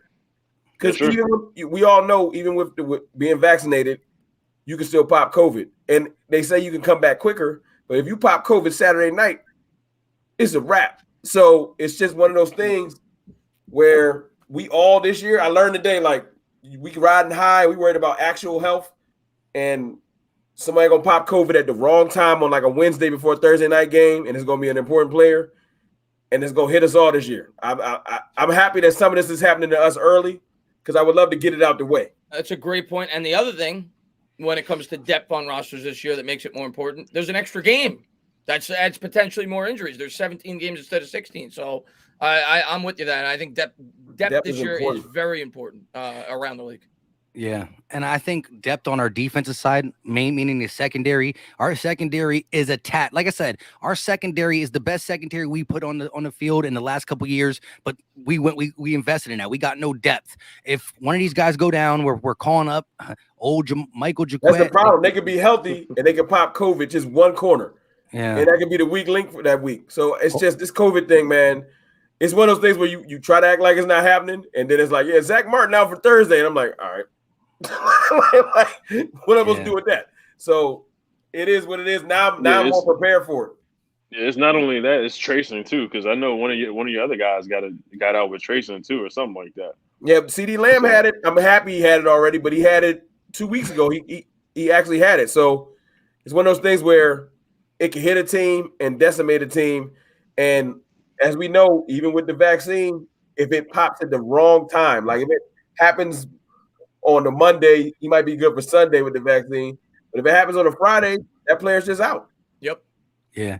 Real quick, shout out to Michael with the $10 super chat. He said, how do the Giants of all teams think that they are better than the Eagles after one season? They just beat us one time in 10 meetings. For the same reason that Ed thinks that he's better than the Giants. We beat the Washington every time we play him. He thinks he has a better football team. Well, am I wrong? This year? Well, Yeah, I mean, we improved. We improved. Yeah, I think we improved too. I like Ed just said we got Saquon Barkley is basically, in my opinion, for this team is as important for this offense as a quarterback is in a lot of other offenses. That's how important I think Saquon Barkley is for this offense. Having him in here, I think it changes the complete dynamic of the offense. Daniel Jones last year, the most yards he threw for in a game was against probably the best defense, one of the best defenses in football. The first game of the year, the only game that Barkley played, he threw for almost 300 yards because you have to respect Saquon Barkley's big playability in the backfield. It opens everything up. So Barkley coming back, adding Galladay, adding Adoree Jackson, which was the Achilles heel, getting Lorenzo Carter back, who was probably our best edge rusher, who didn't play at all last year. I like the pick of Azeez Ojulari. And the biggest thing for me as a Giants fan, what I'm excited about is familiarity. Last year, you had a brand new offensive scheme. You had a brand new defensive scheme. You had no time to prepare. You brought all the same coaches back. You brought all the majority of the impact players. So you have more familiarity. And I look at the Eagles. You have a quarterback that started 4 games. You have a new head coach. So you want my reasoning? That's the reasoning. Yeah, last year we had the quarterback that was always there and the Super Bowl winning coach, and they ain't did the goddamn thing for us. Mike said that don't mean nothing. Hey, Mike, listen, I was laughing at all you guys about your new coaches and quarterbacks and stuff, and look at us, 4-11-1. Miles Sanders been looking pretty bad, man. I've been hearing you. Couple dropsies, you know what I mean? But I mean, you ain't been too happy. You being nice. You been a little mad. Of course, but here's the thing, though. Kenneth Gainwell is legit when it comes to catching the ball at the backfield. Listen, Memphis produces good running backs. Now, Antonio Gibson is a bigger back. But Kenneth Gainwell, who first of all, he's a cousin to Fletcher, so he got that blood, that football blood in him. But let me just say this though. Listen, Miles Sanders is watching a guy like, this guy catches the ball in practice without a glove. That just makes him even better when he has a glove on. And so he's gonna be pushing Miles. But here's my thing: Miles gotta be better at catching the ball because it makes our offense one-dimensional. They're like, okay, they're subbing Miles out, they're gonna pass it. Miles is in. They're gonna run it. They're gonna be able to define what we do. They're gonna just not pay Miles. It's gonna be Kenneth and Jordan Howard. Jordan Howard's on the practice squad. He didn't make the roster yet. He'll get on the roster eventually. Yeah. But let me just say this last thing. I just think Miles is such a home run hitter. If he gets the ball just a little bit more than what he did last year, I think it's gonna come in. I think the fact that we ran him so little. And then some of the passes that Carson Wentz hit him with were some ugly ones. Some were Miles. But this guy came out of Penn State not being a pass catcher. But if you looked at his rookie season, he has 40-yard bombs, 35-year-old one-hand. I mean, that pass that Carson Wentz did in the back of the end zone. So it's there. I just think that he was getting the ball thrown too little and not enough carries. It took him out of the game, but we'll see. That's Chris's point, because he baby Saquon, and Chris like I got the real Saquon. So listen. I think Miles Sanders is a good running back. He's not Saquon, but he's a good running back. And if I was an Eagles fan, I would have been underwhelmed with the way that they used him. I don't think that in my opinion, he's your best playmaker on last year's team. He was the best playmaker last year, yes. You guys he had 3 runs of 70+ yards. I watched a lot of the Eagles games. I watched a lot of the Eagles games because I streamed a lot of their games, especially the primetime games. You guys should be thrilled. And I know you built him a statue, which is the most embarrassing thing in the history of Philadelphia sports, that you built Doug Peterson a statue with Nick Foles. I'm just trying to mess with you guys a little bit. But put a blanket over that. But I'm gonna tell you what, we moved it. It's still around, but it's like on the back. It's in the back. That is a blessing for you guys that you got rid of Doug Peterson, because that guy was going. I felt like that guy would call a 2-point conversion at the end of the game if the game was tied, rather than kick the extra point. He was going for 2 points every time. It made no sense to me. His play calling was atrocious. I think that was a blessing that you guys got. And he'll get a job next year because he got that ring. Yeah. Same. That's how McCarthy got his job. Hey, you know what? Yeah. That's why I said, and he'll get a job next year because he got that ring. But listen, in all honesty, I'm gonna love Doug to the day I die. You know what I mean? But there's no way. Listen, the dude went for 2-point conversions, as Chris said, like if we were tied. No, there was a scenario. Hey, Mike, stop blaming it on Doug, man. I heard the stories. Lori and Howie they got their hands in a lot of stuff. Part of it. They are. It ain't all just on Doug, man. He's a scapegoat. No. I think they were telling him to throw the ball, but still, I mean, look, at the end of the day, there's teams who throw the ball way too much. But where's the pre-snap motion? Like this is 2020, bro. You don't just line up and snap the ball. You got to get that pre-snap and look at the Kyle Shanahans and the Sean McVays of the world. It's the changing of the thing. If we're going to talk about this being an offensive-driven league, which not only is it starting to show that with the numbers that people are putting up, but you can't touch them. The defense has a tremendously harder time now than they did 10 years ago. Tom Brady was spitting facts. Shout out to Jay Tuck for sharing that, or you sharing that. Right. Like it's hard for the defense, so they're making it that way. So yeah, there's going to be a lot of plays called on the passing front, but make it look right. Stop again. Jalen Hurts, you completely right. Jalen Hurts is your quarterback. He's a rookie, right? If you think he's having trouble throwing the ball, why are you calling more deep passes? The Eagles threw the ball down the field more than any other team last year. Or in the top. Doug was disgruntled at the end of the year. He didn't care. Yeah. But I will say this, though. As you said about Howie Roseman real quick, listen, The Athletic did a great story on Howie Roseman, and I think the only way to stop a person from doing that is two things. Like Chris said, fire the guy, right? Or throw it out to the light, because Howie Roseman does not like bad press. So when the truth comes out, here's the thing. You just, regardless of how we feel about Doug Peterson or Carson Wentz, you had a MVP caliber quarterback and a Super Bowl head coach, and it got ruined. It got ruined. So whatever you were doing, it obviously didn't work. So if you want to keep your job, he there's no way he can do the same thing over after that big of a downfall. So right there, Nick Sirianni, at least going to have that, like, bro, you know what I mean? You can't do it twice. Yeah, Howie might be next, because they got rid of everybody else. Howie's not. Lori can't go nowhere. Lori will sell the team before they get rid of Howie. He loves Howie. But it's the reason I think they made a mistake, and it's the same reason why I think the Giants made a mistake. And I try to defend Dave Gettleman when I can. I think he does some bad. I think he does some good. But in 2019, I would have cleaned house, because when you do that, and I look what happened with Jerry Reese too, that was really the biggest downfall. When they kept Reese and they fired Coughlin, you had a GM, and to Howie's credit this offseason, it doesn't seem like he's tried to save his job, where he's made stupid moves to try to make this year's team better and not thinking about the future.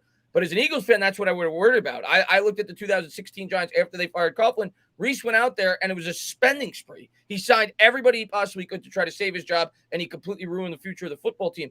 So that's why, if I'm a fan of a team in an ideal situation, if I'm firing the head coach, especially if the GM screwed up as much as Roseman did with your draft pick, blah, blah, blah, blah, blah, I would have wanted a fresh start. That's what I would have wanted if I was an Eagles fan. To his credit, it sounds like he's looking more towards the future with some of the trades he's made. But but right now I would say this: the one thing Washington does have, they don't have the quarterback, but Ron Rivera, give this man respect, battling cancer, doing all that. I think Ron Rivera is a really good coach. I thought he got a little bit disrespected at the end of Carolina a little bit, and I actually slept on him a little bit. I thought he was a tough coach, but I didn't think he was going to be able to get you guys to where you guys got with the quarterback playing stuff.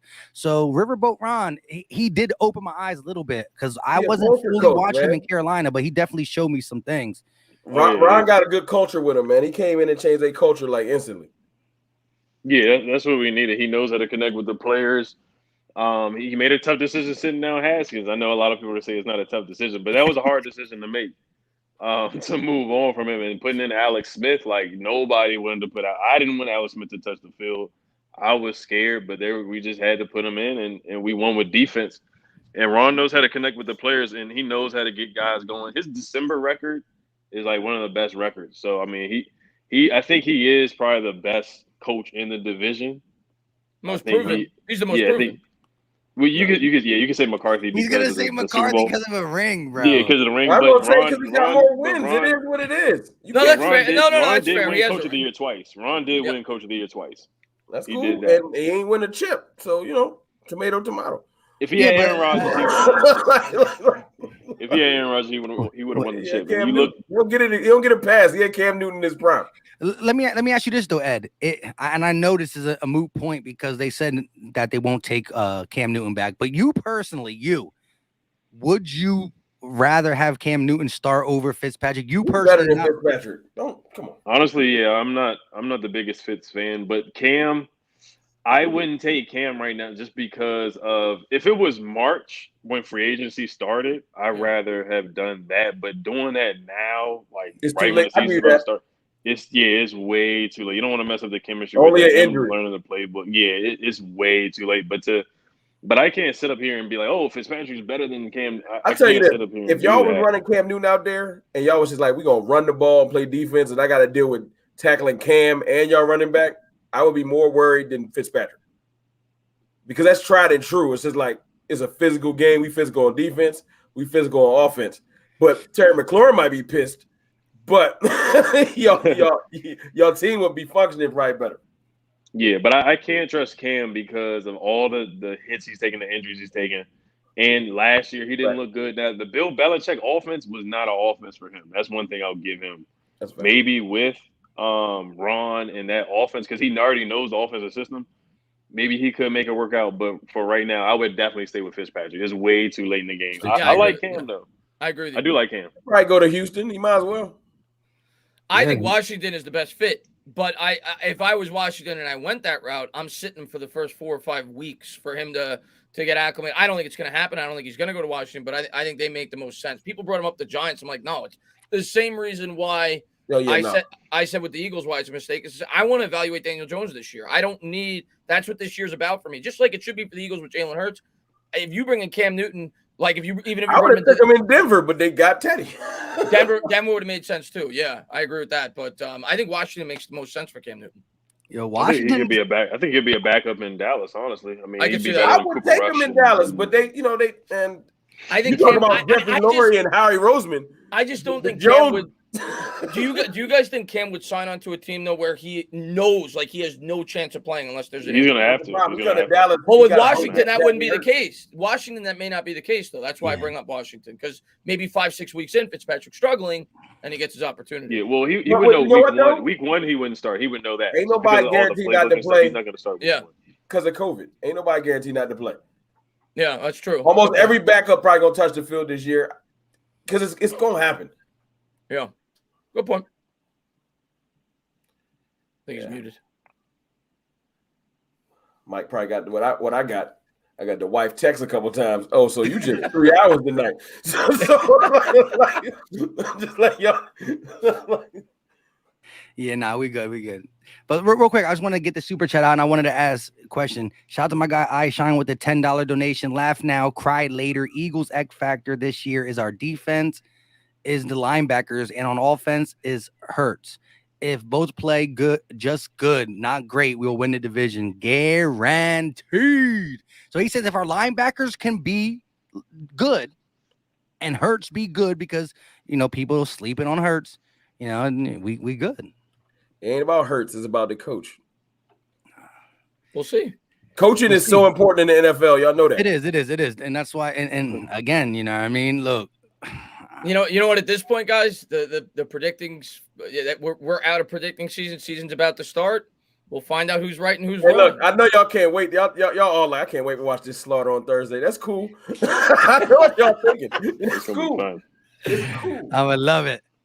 Cause look, listen, it'd be crazy if it's like, could you imagine if they beat Denver? They beat the Chargers. We beat Atlanta, and there's 1-0, 1-0, 1-0, and 0-1. Tampa, I'm gonna be unbearable. Just I'm telling you right now. Well, I expect Cowboys fans to be unbearable if they win that game. They do. We unbearable now, so you already know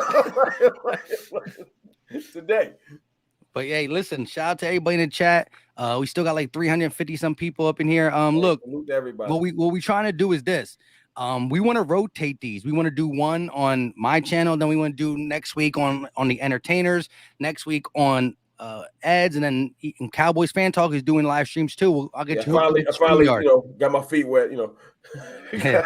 So what I'm saying is though, we were going to try to nail down an exact date and time, like, every Thursday at this or every Saturday at this. We're going to try. I know we all have crazy schedules. I'll say this, bare minimum, let's at least do every quarter of the season. Oh, yeah, bare definitely minimum. That. You know what I mean? Bare minimum. We can't figure it out. Maybe every other week, whatever. But I'm down. Yeah, we'll figure it out. Yeah, only because there's going to be so much because of, how the schedule is and stuff. And I do believe the race is going to be close. It ain't going to be how the Chiefs are going to just eke away or any of them divisions. This is going to be one close. thing. Every other team in the league that think, oh, that's an NFC East team, that's an easy win. They can chalk that up this year. I'm with you on that. I think the we're all going to be a little bit better. Division's going to be better this year. Way I've said better that all along. I agree with you. Yeah. Like I can see like Tampa Bay could be easily running away with that. Like Carolina trash, maybe Atlanta trash, the Saints. Just say Jameis is Jameis. We're not going to have that one team just flying away. I think it's going to be close between us. And it's crazy how, once again, all our games come down to the end, all the division games. So if we hate each other for real, if we do find ourselves in a situation where it's like, the worst team and the best team are 3 games away, and you got like you said, the Giants, the Cowboys, the Washington, the Giants, the Washington, the Eagles. End of the year going to be crazy. Season, it's going to be crazy. The end of the year going to be crazy. Yeah, we got 5 NFC East games to end the season. It's gonna be lit. It's gonna be crazy. I can't wait for it. And just guess what? Even if one of our teams is out for whatever reason, they're still gonna want to probably, especially the earlier ones, maybe not the very last game. And again, players don't tank. That was a GM's call. He pulled that out. But hey, listen, at the end of the day, it got me a 1st-round pick in Devontae Smith. I wouldn't change a goddamn thing. Hey, look, we got you, Devontae Smith. True that. But yeah, listen, Eagles, y'all were smart, man. Y'all were smart. Shout out to the Eagles, man, for that. Y'all were smart. Yeah, of course you think they were smart. They ended up getting 3 first-round picks out of it. They're smart. They're real. I was you live. Think y'all would have took them, Chris?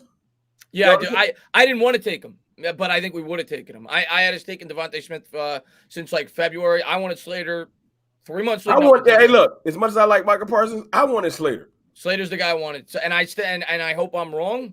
And I love the trade down in terms of the value that we got. I think that Bears pick. Slater looking good too. That'd be making me mad. I think that Bears pick's gonna be a top 10 pick. I think in terms of value, it's gonna look like a slam dunk trade for the Giants. Top 10. Well, you think the Bears are gonna be trash this year? Hold on. Let's go over the Bears schedule real quick. I know we're ending. You tell me. You tell me how many wins you think the Bears are gonna have. Hold on one second. Yeah, Bears are kind of weak. Hold on. Here we go. Because of Dalton. Bro, Andy Dalton is bad. Wait, let me ask you this. Wait. First game at the Rams, win or lose? Loss. Okay, second game, Bengals, win, right? Home against the Bengals, win. All right. At the Browns, that's a loss, right? That's 1 and 2. Give it a loss. Lions, home win. At Raiders, I'll give them a win. That's 3 wins. 3 and 2. Packers, I'm going loss. 3 and 3. At the Bucks. Loss. That's a loss, right? 3 and 4. Let me keep going. Hold on. Why is this not? This is easy. This ain't even hard. Because it's Andy Dalton. Don't act like when is Andy Dalton getting benched? Because I know Justin Fields got to come in eventually. All right, so Fields come in and get better. But, all right. 49ers. I think that's a loss. I think the Niners are good. It's their defense. The Niners got a defense, bro. But the Bears' defense is no slouch, too. They got Andy Dalton. Listen. The Bears are a fringe playoff team with Mitchell Trubisky. I'm giving them. They were a fringe playoff. Didn't they make the playoffs just last year? And they got. Right, you know what? They were the last playoff team to make it. Let's agree with this. We had 3 and 4 before that. Let's be nice and say a split between 49ers and at Pittsburgh. I could see them losing both. I'll give them a split. Fair? Fair. That's fair. They could lose both though. They could. They could. 4 and 5. Baltimore. Lost. 4 and 6. Detroit. 5 and 6. Yeah. Arizona could go either way. I'll give him a win even. 6 and 6. He's trying to be nice because he's about to go on a big loss. At Green Bay, loss. 6 and 7. Minnesota at Seattle. I'll go split. 7 and 7. So 7 and 8, I think. And then the Giants at Edmonton. I think their max is 8 wins with their schedule. Right. I think their max is 8, and I could see them winning like 4 or 5. Their schedule is brutal. Yeah, you're gonna get a good. And pick. you said top 10, yeah, because if you only win 7 or 8 games, you might be in the top 10. So yeah, with the 17 games, you're right. And you factor in a rookie quarterback. Like Fields may look great in preseason, and he may end up being a great quarterback, but rookie quarterbacks usually don't win. Have some trouble. And their offensive line, they lost their starting left tackle. Like I think the Bears are in for a world of hurt. Not to mention, you named about 3 or 4 really good defenses. So if Fields is in, he's gonna have a long day versus Baltimore. You're right. Yeah. So I love the trade. I think we're gonna get a top 10, 12 pick at worst off of that. But I still would have taken Slater because why you worry about it? You got 35 first-round picks I know, but hey, when he first said it, though, I was low key looking at the Bears to be a fringe playoff team if Fields can get in quite early. But they do have a tough schedule. I will give him that. I'll say this though, Mike. Y'all might get y'all the pick, man. Carson's supposed to start, right? Yeah, he's supposed to start game 1, so we'll see. Yeah. Here's my thing. You can't trust Carson, man. I know we can't. Listen, I'm cool with 2 seconds, but at the end of the day, if Jacob Eason, I don't know how good he is, but if Carson Wentz is not there, then maybe they're not that good of a team anyways. Because I still do think Carson will play good with a team. I don't think he's done. I think he was done in Philly. I agree with you. I think he'll be decent, but so we either get a late first or early second, either or. I still think we have a lot of capital, you know what I mean? In case, Russell Wilson wants to get out of there again or something. I'm just kidding. Now, Jalen Hurts is going to be the guy. Stop it. Darius Slay with a $2 super chat. Prescott's going to be running for his life on Thursday. I'm not worried about that. So just say, you know what I mean? Shout out to Darius Slay. But nah, hey, shout out to everybody who's still in here. We still got like 3 something in here. That's about it. So pretty much to recap, he had the biggest one with the 12-5. Oh, yeah, of course. Chris can see his team winning, 9 or 10. That's what 9 or 10. Ed was a 10-7, a strong 10-7, and him and Chris were lockstep for a majority of the way. And I got us, I think we're going to be that 8, 9, 10-ish too. So listen, there's always going to be a little homer in it. I'm not going to sit up here and say that. Hey, I got to be on brand. Cowboys fans, y'all favorite word. So that's cool. Let me be on brand for tonight. but I will say this, though, and this is the truth. No matter how homer anybody would get, if I came into this season with Carson Wentz and Doug Peterson, I wouldn't be able to talk myself into anything over 5. You know what I mean? But I will do this. I will show you guys the receipt because Vegas has our over-under at 6.5. I'm going to smash it. I'm smashing the over at 6.5. I think the Giants are 7. I'm smashing it too. I'm going over. Do you know what y'all's are? I didn't look. 8.5. Washington's 8.5.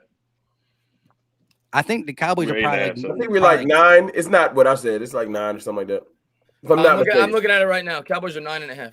Damn. So you got to win. I want to take that. I think the winner of the division is going to be between 10, right around 10. 10 or 9. It's gonna be 10 or 9. Yeah, 9 or 10. It's gonna be 9 or 10. I don't see an NFC East team win 11 games. But again, do you see the respect on the Cowboys that the 9.5 is like? Go look at that schedule again. I'm just letting you know. We're after week 1, we played 8 teams that didn't make the playoffs last year in a row until Kansas City. Wait, say 8 teams in a row. That's because you play the Giants and the Eagles over and over again. We don't play them to the end of the year. We play a bunch of teams that didn't make the playoffs, including the Patriots. How you gonna dig yourself out of that 0-2 start? It's gonna hurt. It's gonna hurt the soul. What you say? They ain't got nothing to do with me. That was just listen. So if you do fall in a pit of 0-2, right? They're gonna bring out they're gonna analyze the old Hard Knock episodes a little bit more. They're gonna be talking about Mike McCarthy. They're gonna do that anyway because they be bored. But when we win on Thursday, I'm gonna come find all y'all. I'm gonna come find y'all personally. We gonna find you. We gonna find you for real. I'm going. I ain't hard to find. We gonna find you. I'll duck the wreck. So yeah, I saw that tweet. I saw that tweet you put out. It's a lot of people that can't wait. I've been talking real braggadocious. Yeah. That's how I give it up. So I'm waiting for all y'all. I saw that tweet you put out earlier. I'm gonna add what is it called cold freezing takes. So I'm gonna find that tweet. I'm gonna add cold freezing takes on that tweet. I saw you put it up earlier today. That was yesterday. That was last night. Oh, yesterday. Okay, yeah. That was last night. Yeah, I'm gonna definitely tag them on it. I meant it. Yo, but let me ask you this though, CFT. If you come out, and I know you lost Zach Martin, but just say Tampa comes out and lays the smack down on you, how you gonna feel? I'm gonna keep it real. I'm gonna talk about how everybody that look bad. Yeah, if you saw my videos last year, I don't pull punches when we trash. I'm gonna call it like it is. I'm not here to, but like we ain't played yet, so I'm not. Let us play first. Yeah, I just know that like and one game doesn't make or break a season, even though this is not NBA and MLB where there's a abundance of games. But it does suck when because you got the whole offseason. We all make videos, so whether we start at this point and we arrive at this point, or we start here and we go down, 100 videos can just kind of go out the window with one beat down and open, and it won't. Nah, man. The way I look at it though, that game first, get it out the way. Y'all got to see the Bucks in the season. it's gone. It's in the ether before, like it's all good. So I don't care really what. We might see the Bucks when they're sleeping a little bit. They're like, damn, we won 3 in a row. We could take a foot off. That's why I want to play us. I want to play. I can't wait for Thursday because they you know how you laughing? The whole world is. So you going out there? They're like, they ain't got Zach Martin, Dak all off of injury. We about to honestly 40. Even if y'all had Zach Martin, I don't think it makes much of a difference. I think you'll put a point. It really didn't to me. But I think it'll be like a 30. Y'all don't play football. Trust me. They're gonna come out there being lackadaisical. I've seen it. Who, the Bucks? Nah, they're gonna come out there for That's Chris Brady Godwin and them boys. Yeah, they really fired up because they worried about Dallas. Yeah, all right. They at home too. They at home too. It's a home game for them. I thought it was in Dallas, but it's actually in. Tom Brady do take days off. You've seen Tom Brady lose plenty of opening day games. That's on the Bill Belichick. He's lazy. Oh, so Bruce Arians is the mountaintop? Oh, my fault. Hey, I liked Bruce before he got it. Hey, shout out to Yemi with the 199 super chat. He said, I love these NFC East streams. Hope you guys keep it up. Oh, we going to. You know what I mean? The only way, like I said, and we're going to rotate channels. So make sure you guys subscribe to these guys. I don't have the names up. I should have put the names up. Y'all are welcome to come through my channel and call me delusional. Everybody else do it. Y'all can go. Yeah. Listen, the best part is just, this guy said 12-5, and he's been the whole offseason saying that. Oh, yeah, this ain't an act. This is how I give it up. So what's your score prediction for the Bucks game too? Because I already know you guys doing this. So what's the score prediction? I don't think it's gonna be like in the 30s. Probably like 27-24. Cowboys. Yeah. Okay. Cause like I've been hearing the Bucks. I heard Bruce Arians giving this speech. They grown men. They looking lackadaisical. I've been paying attention to the Bucks real closely. He ain't been happy. Tom been yelling at people. Dominican Sue got on the COVID list right now. They're starting free safety. Got a hamstring. I'm paying attention to the Bucks. I want to get your guys' picks too. Score. I'm gonna go 34-23. Bucks 34-23. That's about right. I'm gonna go 34-28 because like Philly said, you said it too, Entertainer, that backdoor cover because Dak, he's definitely gonna throw one like when it's like a meaningless touchdown. Then they're gonna try to onside kick, and they're not gonna be like the Falcons. The Tampa Bay Buccaneers will actually pick up the onside kick. So we gonna lose a close game? You think I'm gonna be mad about losing a close game? I mean, yeah, I know. I'm gonna be still unbearable. They better blow us out, or y'all gonna hate me. Yep. They better blow us out. He's gonna spin it into, oh my gosh, the league. He's gonna spin it. We lose by 3 points, y'all gonna still hate me. They better blow us out. I know you guys want the moral victory, but yeah, it's gonna be that last. They better touchdown. beat me by 2 to 3 touchdowns, or I'm gonna come on that screen. I mean, y'all still a football team. Come on now. But wait, Ed, what was your score prediction? 34-28. 34-20. Dang, that's. I don't think he's gonna cover the spread. I think it's gonna be a beat down, like a 17. Yeah, that's what I like to hear. And a 17-point lead turns into a womp 10-point lead, so that they get that touchdown. Yep. That's what I see too. I see 34-16 with a bullshit touchdown at the end. 34-23. Oh, Mike, what I was like your to score? hear. I like that. 31-21. Yeah, that makes it sweeter. I like that. I don't want y'all to be like, I can see y'all doing well. We don't do good with that. Late third quarter is gonna be like 28-14.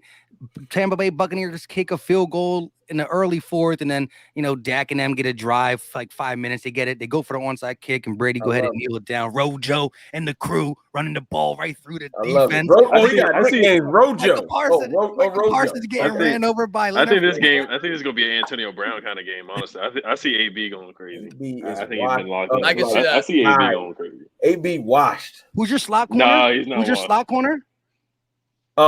Either Maurice Kennedy or Jordan Lewis. Oh yeah, AB going for $112. Yeah, AB's gonna get. Yeah, I think AB's gonna go crazy. I'm glad he played. I'm glad I got to see the game on Thursday, and then I can I love that it's my way into. Look, I wouldn't have it no other way. I love it because I'm gonna be watching like as soon as the game over when we get the W. I'm on Twitter. I'm be watching the excuses. I'll be asleep because I got work on Friday. I'm looking forward to it. But yeah, let me. And I'm gonna see this. I'm gonna hear a whole lot of that. Michael Parsons kind of for real. I'm gonna hear a lot of that on Friday morning. We about to see. Shout out to Alex B with the $2 super chat, September 9th, and my birthday. And all I'm like, I told you. Cowboy L for his birthday. Give it to my man. Happy birthday, Alex. I'm going to hit Ed in the DM like I told you he better than Chase Young. One game. That's the take you got to live with. Live with that take. We're gonna do old takes exposed on that one, too. Okay, live with that take. For sure. Don't worry about the other thing. I said Micah Parsons by the end of the year will be better than Chase Young. That's I'm a tough take. That's a tough take. I'm gonna screen record that one when we. Oh yeah, I'm gonna screen record that one. I'm going back to it right now. Right while we're in the stream, I'm gonna record that. I'm gonna slide out of here for y'all meet Miss CFT. So look, yeah, we out. With that being said, shout out to everybody in the chat. Stay tuned. Follow all these guys because we're gonna be doing it on opposite channels. Until next time, y'all know what time it is. Appreciate y'all, man. Out.